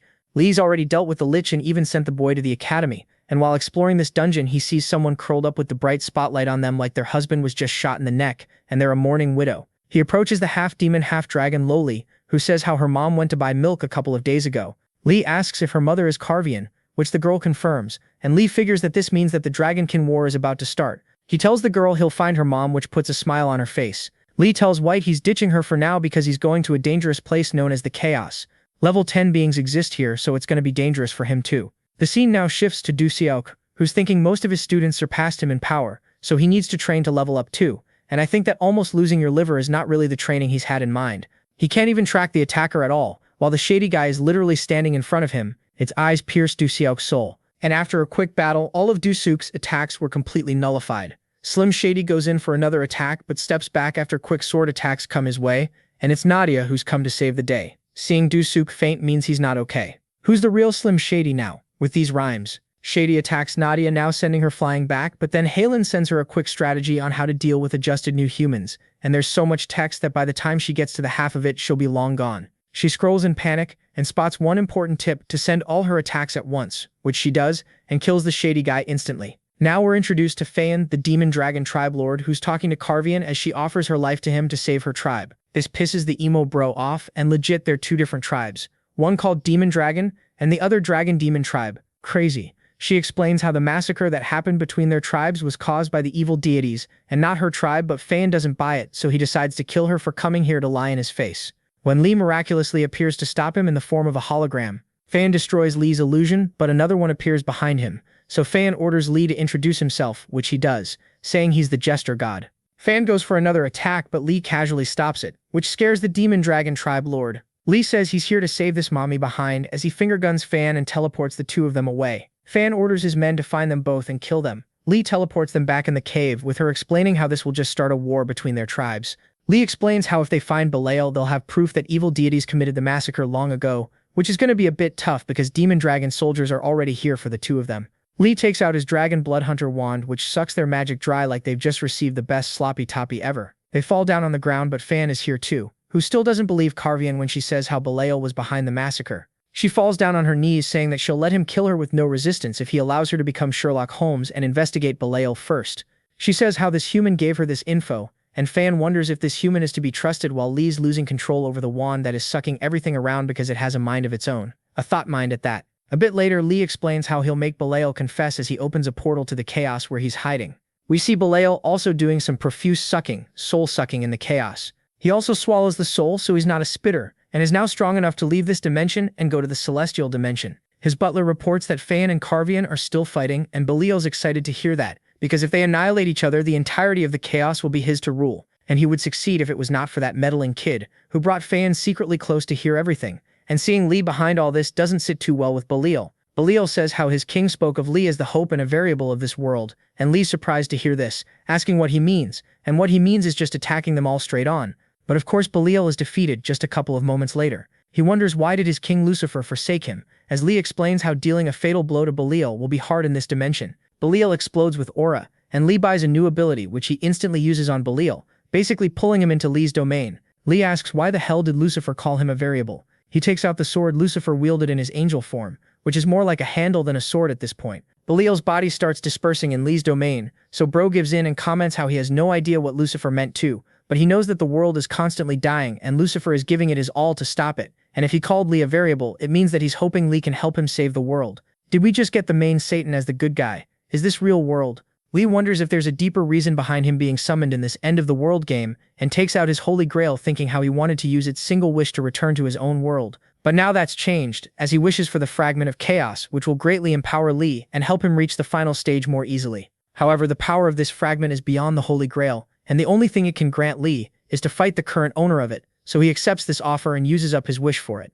We now see Lucifer confused as to why did God forget them, vowing to save the planet. One armed martial artist with golden eyes, Gangchiel, approaches Lucifer, explaining how the outer gods will help him when he breaks through. But Lucilu doesn't want to accept the end of the earth whether he breaks through or not. Gangchiel says how that's impossible, so Lucifer immediately flies to kill him. Carvian and Phaon bury the hatchet, but a bright light pierces the sky of the chaos, and they immediately realize it is from Gangchiel and Lucifer in fighting, and they decide to join the fight to stop Lucifer from opening the heaven beyond the heaven. Lee finds himself in the wrecked ruins of the Dungeon of Fortuna, the goddess of luck, where a voice is challenging him to basically do some gambling, as the deck of cards spawns in front of him. How lucky, but what did you expect, bro? Wins all 4 games, and for the next game he's gonna play equipment enhancement game, where he will randomly roll a number from 1 to 10 times, and he needs to upgrade his weapon to +9, and if he fails he will lose his Lucifer's sword. He begins the game, and of course he beats this one too, but becomes greedy and rolls an enhancement again, and at this point bro is literally luck incarnate. He beats the next game as well, with the voice telling Lee how he actually doesn't want to duel him, since Lee is extremely lucky, which is not what Lee expected at all. The voice explains how before gods there were titans who ruled, who were overthrown by Kronos, which Lee already knew, but he didn't know that the titans were about to come back, if Lucifer opened the heaven beyond heaven. Lee figures this is actually different from the game he's played, and he asks the voice what would happen to humans then, and yeah, total annihilation. The final game remains for Lee to unlock the Fragment of Chaos, and now he needs to stop the Titans. He will get to use the Fragment of Chaos while doing this game, so Lee accepts and decides to go to the realm where the Titans are imprisoned and finds any potential allies. He teleports to the Abyss, the grave of the Elder Gods, where a chain comes right at him, but Lee vanishes as we are introduced to a new demon baddie. Lee appears behind her, calling her Ophelia the Titan Hunter, and she asks who he is. He asks for her help with stopping the Titan Hunters from coming to Earth, which she calls impossible since they're under the Titan Hunters' constant watch. Lee explains how Lucifer is trying to open heaven beyond heaven, which will allow for that to happen, and he asks again if she would be willing to help him now. Of course, Bro's about to record the hell out of her, promising her that this will turn her into a legend, something like Lisa Ann. They find the Titans and start swatting them like flies. Carvian and Phaeon reach the dimension where Lucifer is, and he takes out the Fragment of Chaos, which startles Gankiel since there's only 5 of those in existence. With it, Lucifer vanishes Gankiel to an unknown dimension, and then starts to split the ground in order to open the heaven beyond heaven. Lee appears and uses his Fragment of Chaos to stop Lucifer, but is a bit too late as the giants start dropping down like the Syndrome. Lee decides that the best option for now is to trap them in the heaven beyond heaven so he can save the Earth. However, this fails him the Fortuna's quest, and he loses the Fragment of Chaos, but luckily he gains a lot of other perks, like his name is Peter Perker. A random-ass guy summons Cthulhu to wage war in the United States, where Lee is right now. Lee's goal is to find a new Fragment of Chaos, and he doesn't have a lot of time now. The server services warn the president how even level 8 heroes are dying and they need to evacuate. Suddenly Lee appears in their room saying he's got a solution. Whoa, a bald US president. This is like catching a shiny Pokemon. Lee explains how Cthulhu is after the Fragment of Chaos in America, and Lee asks the president to give him the fragment, swearing he'll use it to save their country. El Presidente agrees and they shake on it. The guy who summoned Cthulhu, Peter, is going through an ecstasy right now, but he snaps out of it after Cthulhu's tentacles get slashed. Lee goes in for another attack, and the guy sends more tentacles at him, and Lee keeps making Cthulhu sushi, finally reaching the guy but then disappearing and summoning a huge magic circle above him. The light beam from the circle deep-throats the guy to hell and back. Sika Bro pulled a get-out-of-jail-free card and retreated into Cthulhu's dimension. Lee waves him goodbye with a smug smile, knowing escaping from this dimension is near impossible. We see White and Dragon Demon Girlie are playing with magic, but White's body shakes as she senses someone with the same energy as hers. Lee teleports to her asking what's up, and she says how she can feel the being with the same energy as hers approaching quickly. Lee decides to take her to the chaos, as we see Gankiel talking to Carvian and Phaeon about Lee trapping the giants in the abyss. Suddenly the place shakes and a huge pure-blooded dragon rocking complete nudity appears above them. He is the great divine Kephren and Lucifer's friend, and is here asking for help. Lee teleports here with White behind, and seeing the dragon here surprises Lee. He offers Kephren the Fragment of Chaos so he would leave them alone, but Bro's currently interested in the little girl behind like his name is Jeffrey the Big E. Gankiel backs Lee, but the dragon says how there's no need for a fight if he hands the girl over, which kinda is saying let's fight. Lee says how he's never giving her away, and the dragon gets enraged hearing this, but Lee takes out his trusty Op Dragon Hunter wand to block the monster's attack. He goes live to get bonus power from the attention-seeking trait he has, and after surviving that attack, Lee gets thrilled to be challenged again after so long. Lee gets 2 billion viewers on his live stream, and what the actual fuck is that? It's like the entire population of India tuned in at once, skyrocketing his stats. However, this is still not enough since Lee lacks useful items to fight this dragon, which he had while playing the game, and wonders if there's a way for him to get them through the Trace of the Past system. He needs 10 minutes in this system, but Gankiel can't hold for that long. Suddenly, a group of heroes attack the dragon from the back, and it's Lee's old classmates who attack the dragon and are here to stall as much as possible. They saw Lee livestream and came, but this just pissed off the dragon even more. White cries out for Lee to hurry up and save them all, and he hops in the heaven beyond heaven. This levels him up to an exalted rank, and he decides to hide here while using the Trace of the Past system. Gankiel tells Jin-hoon to tap into his mom's powers to become stronger, explaining how before she became the demon she was an angel known as Cherubim. Jin-hoon listens to him and uses this power, while Cien, wielding the full power of Lilith, gets ready to attack the dragon, which already gets slammed in the belly by upgraded Jin-hoon. Lee meditates to activate the Past system. His classmates keep on fighting, stalling as much as possible, but after 20 long minutes all of them are nearly done. Lee finally comes back calling the dragon a lizard, which is basically the N-word for the dragons. The students laugh at his carelessness while Lee yells how it's time to end this. The dragon senses Lee's power has grown immensely, where he's even stronger than Lucifer right now. This makes the dragon kneel down in front of Lee, and Lee decides to spare him and tells him to go back to Lucifer. The dragon asks for an honorable death, but Lee tells him to live and find his new purpose. After the dragon leaves, we have a new problem. Jin-hoon and his mother's power, which gained control over him just now. Gankiel and Lee run in to save him as Jin-hoon finds himself in limbo. Unable to move, he hears his mom's voice, and I would call this woman mommy too, not gonna lie. She slowly walks towards him, and with each step she takes, Jin-hoon feels more agony in his entire body. She tells Jin-hoon to stay here if he wants to live, and his father to survive too. Jin-hoon breaks down and starts to cry as he gives in. Gankel was able to drive out the evil divinity from Jin-hoon and calm him down for now, and as they leave, Seon approaches Lee. They stand together in an awkward silence, which is like every single interaction you ever had with girls. Without saying a word, Lee walks towards the entrance to heaven beyond heaven with intention to close it using the fragment of chaos. The scene shifts to Peter, the Cthulhu summoner guy, as he walks towards the Martins family vault with the security guards trying to stop him, but bro gets rid of them faster than your ex got rid of you. He walks in and decides to test the strength of the ghouls here, and is able to take them out easily, but knows if he faced more of them he would have lost. He almost got backstabbed, but his body morphed and avoided the hit, and thinks how recruiting these ghouls will definitely be helpful. He sends the ghouls in the dimensional rift. Julia Martin reaches the vault now and is hella confused as literally her family work is all gone and they have no idea who or how took them. Lee's done with his task and Seon thanks him, saying, but bro responds how he should be thanking her, as she comments how she'll give him way more reasons to be grateful. Lee tells Seon about Peter and his dimensional rift, saying how if they stop him and go into his dimension, that will allow all of them to get even stronger. Lee's so excited thinking about growing stronger that it scares poor White, but Lee just falls deeper into his thoughts, which doesn't really help. Now Seon's the one feeling the rush as she comments how she can't wait to kill this Peter Parker guy, and seeing her like this spooks Lee. The boy almost beats my boy up, but he doesn't falter, still saying it's wrong, so the boss feeds him a tasty knuckle sandwich. But this gigachad still says it's wrong, so the boss gives him the soccer ball treatment. The guy falls next to Peter, who says how he's the only one with consciousness here, so he grabs the boss, sends him flying away, and begins to walk towards the safe. He opens it like it's no biggie, and decides to basically become Robin Hood and give this money to people who need it most. The owner of the bank is now talking to Lee, but Lee says how the bank truly works without morals, and the only way for it to become good again is for him to buy it. The owner comments how even if he had the money, that's still no easy task, and Lee slams a black card on the table, which means he's basically like an ambassador. Lee buys 51% of the bank, making him the majority owner, and a bit later reaches Peter, bitch slapping him for taking 51% of his money. Peter runs away, but Lee teleports behind him with another bitch slap, and just as Peter stands up, another bitch slap sends him flying. Lee says how no one can steal his money, and says how he'll show Peter how helping people can be done legally too. I mean, yeah, if you have infinite money hacks.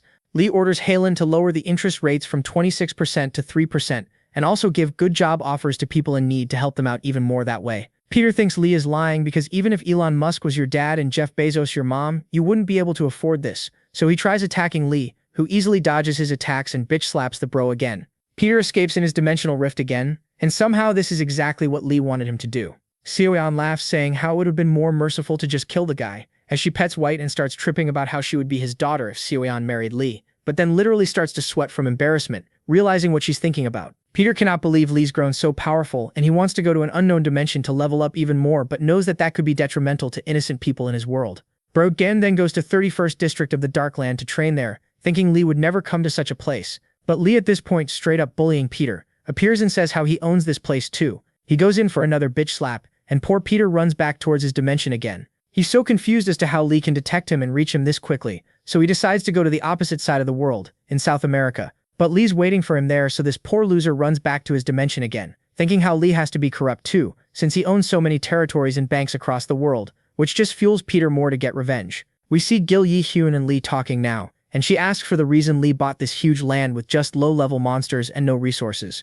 Lee laughs and doesn't really say, but thinks how Peter will probably open the other world soon, and we go back to Peter on the brink of madness. Getting tortured by Lee both mentally and physically is taking its toll, so bro has no other choice but to open the portal to the unknown world. Huge earthquakes begin to happen on the land Lee just bought, and just a moment later a village appears, and a couple more moments later a whole-ass medieval town. Lee comments how he'll explain it all on his live stream later, but says how in empty areas throughout the world these random villages and towns will begin spawning. In these villages are dimensional trades who buy and sell stuff through different worlds, and if this planet's forces try to fight them, they might summon even more powerful forces from various dimensions. Lee orders Gil Yi-hyun to take care of them and form good alliances, and just casually strolls away. Lee's live streaming now as he enters one of these interdimensional shops, and is greeted by Kellogg, the achievement shop owner. Lee decides to sell off the achievements he doesn't need, and Kellogg offers Lee 11 million DP, which is a currency they use, for this achievement. They shake hands on it, and Lee goes to the taming shop where Rhea the owner greets him. Lee gets a taming tattoo here, which allows him to either tame or absorb highest level monsters and demons.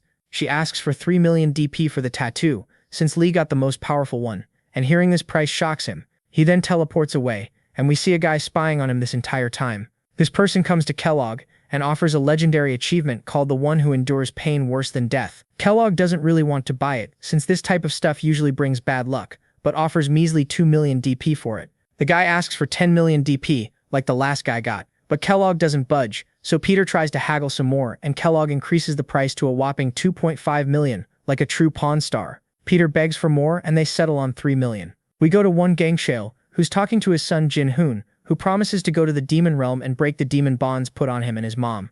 Gangshale explains how he'll need to defeat his brother in the demon realm, which is no easy task, and Jin-hoon decides to use the taming tattoo to absorb all the demons along the way to grow stronger, so he can defeat his big bro. Lee's grinding in the Pacific Ocean now, but a sudden emergency quest pops up for him to stop otherworldly monsters from invading. He flies there quickly as we see these weird cloud-looking ass monsters, Epity, Tunicle, and Spore. The guild Dawn Sword is trying to stop them, with Chang Yun leading them. Suddenly Han Buell comes to the rescue and tells the guys to retreat while he handles the cloudy monsters. Lee yells for him to stop because he's here to absorb them all as he activates his taming tattoo. Bro summons Ancient Kraken, which falls down on all the monsters, and Lee tells Buell to seal the space now as he goes in to finish the last monsters remaining in the den. White calls for Lee, and they've changed her name like 20 times so far.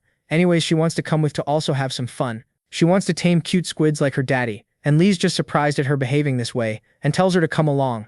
He explains how they cannot tame these monsters though since they have no physical form, besides the den's king. Look at these copy-paste looking ass monsters, and White's excited to hear that if she can tame any, she's gonna get an allowance from Lee. She flies in and Lee faces the den's king.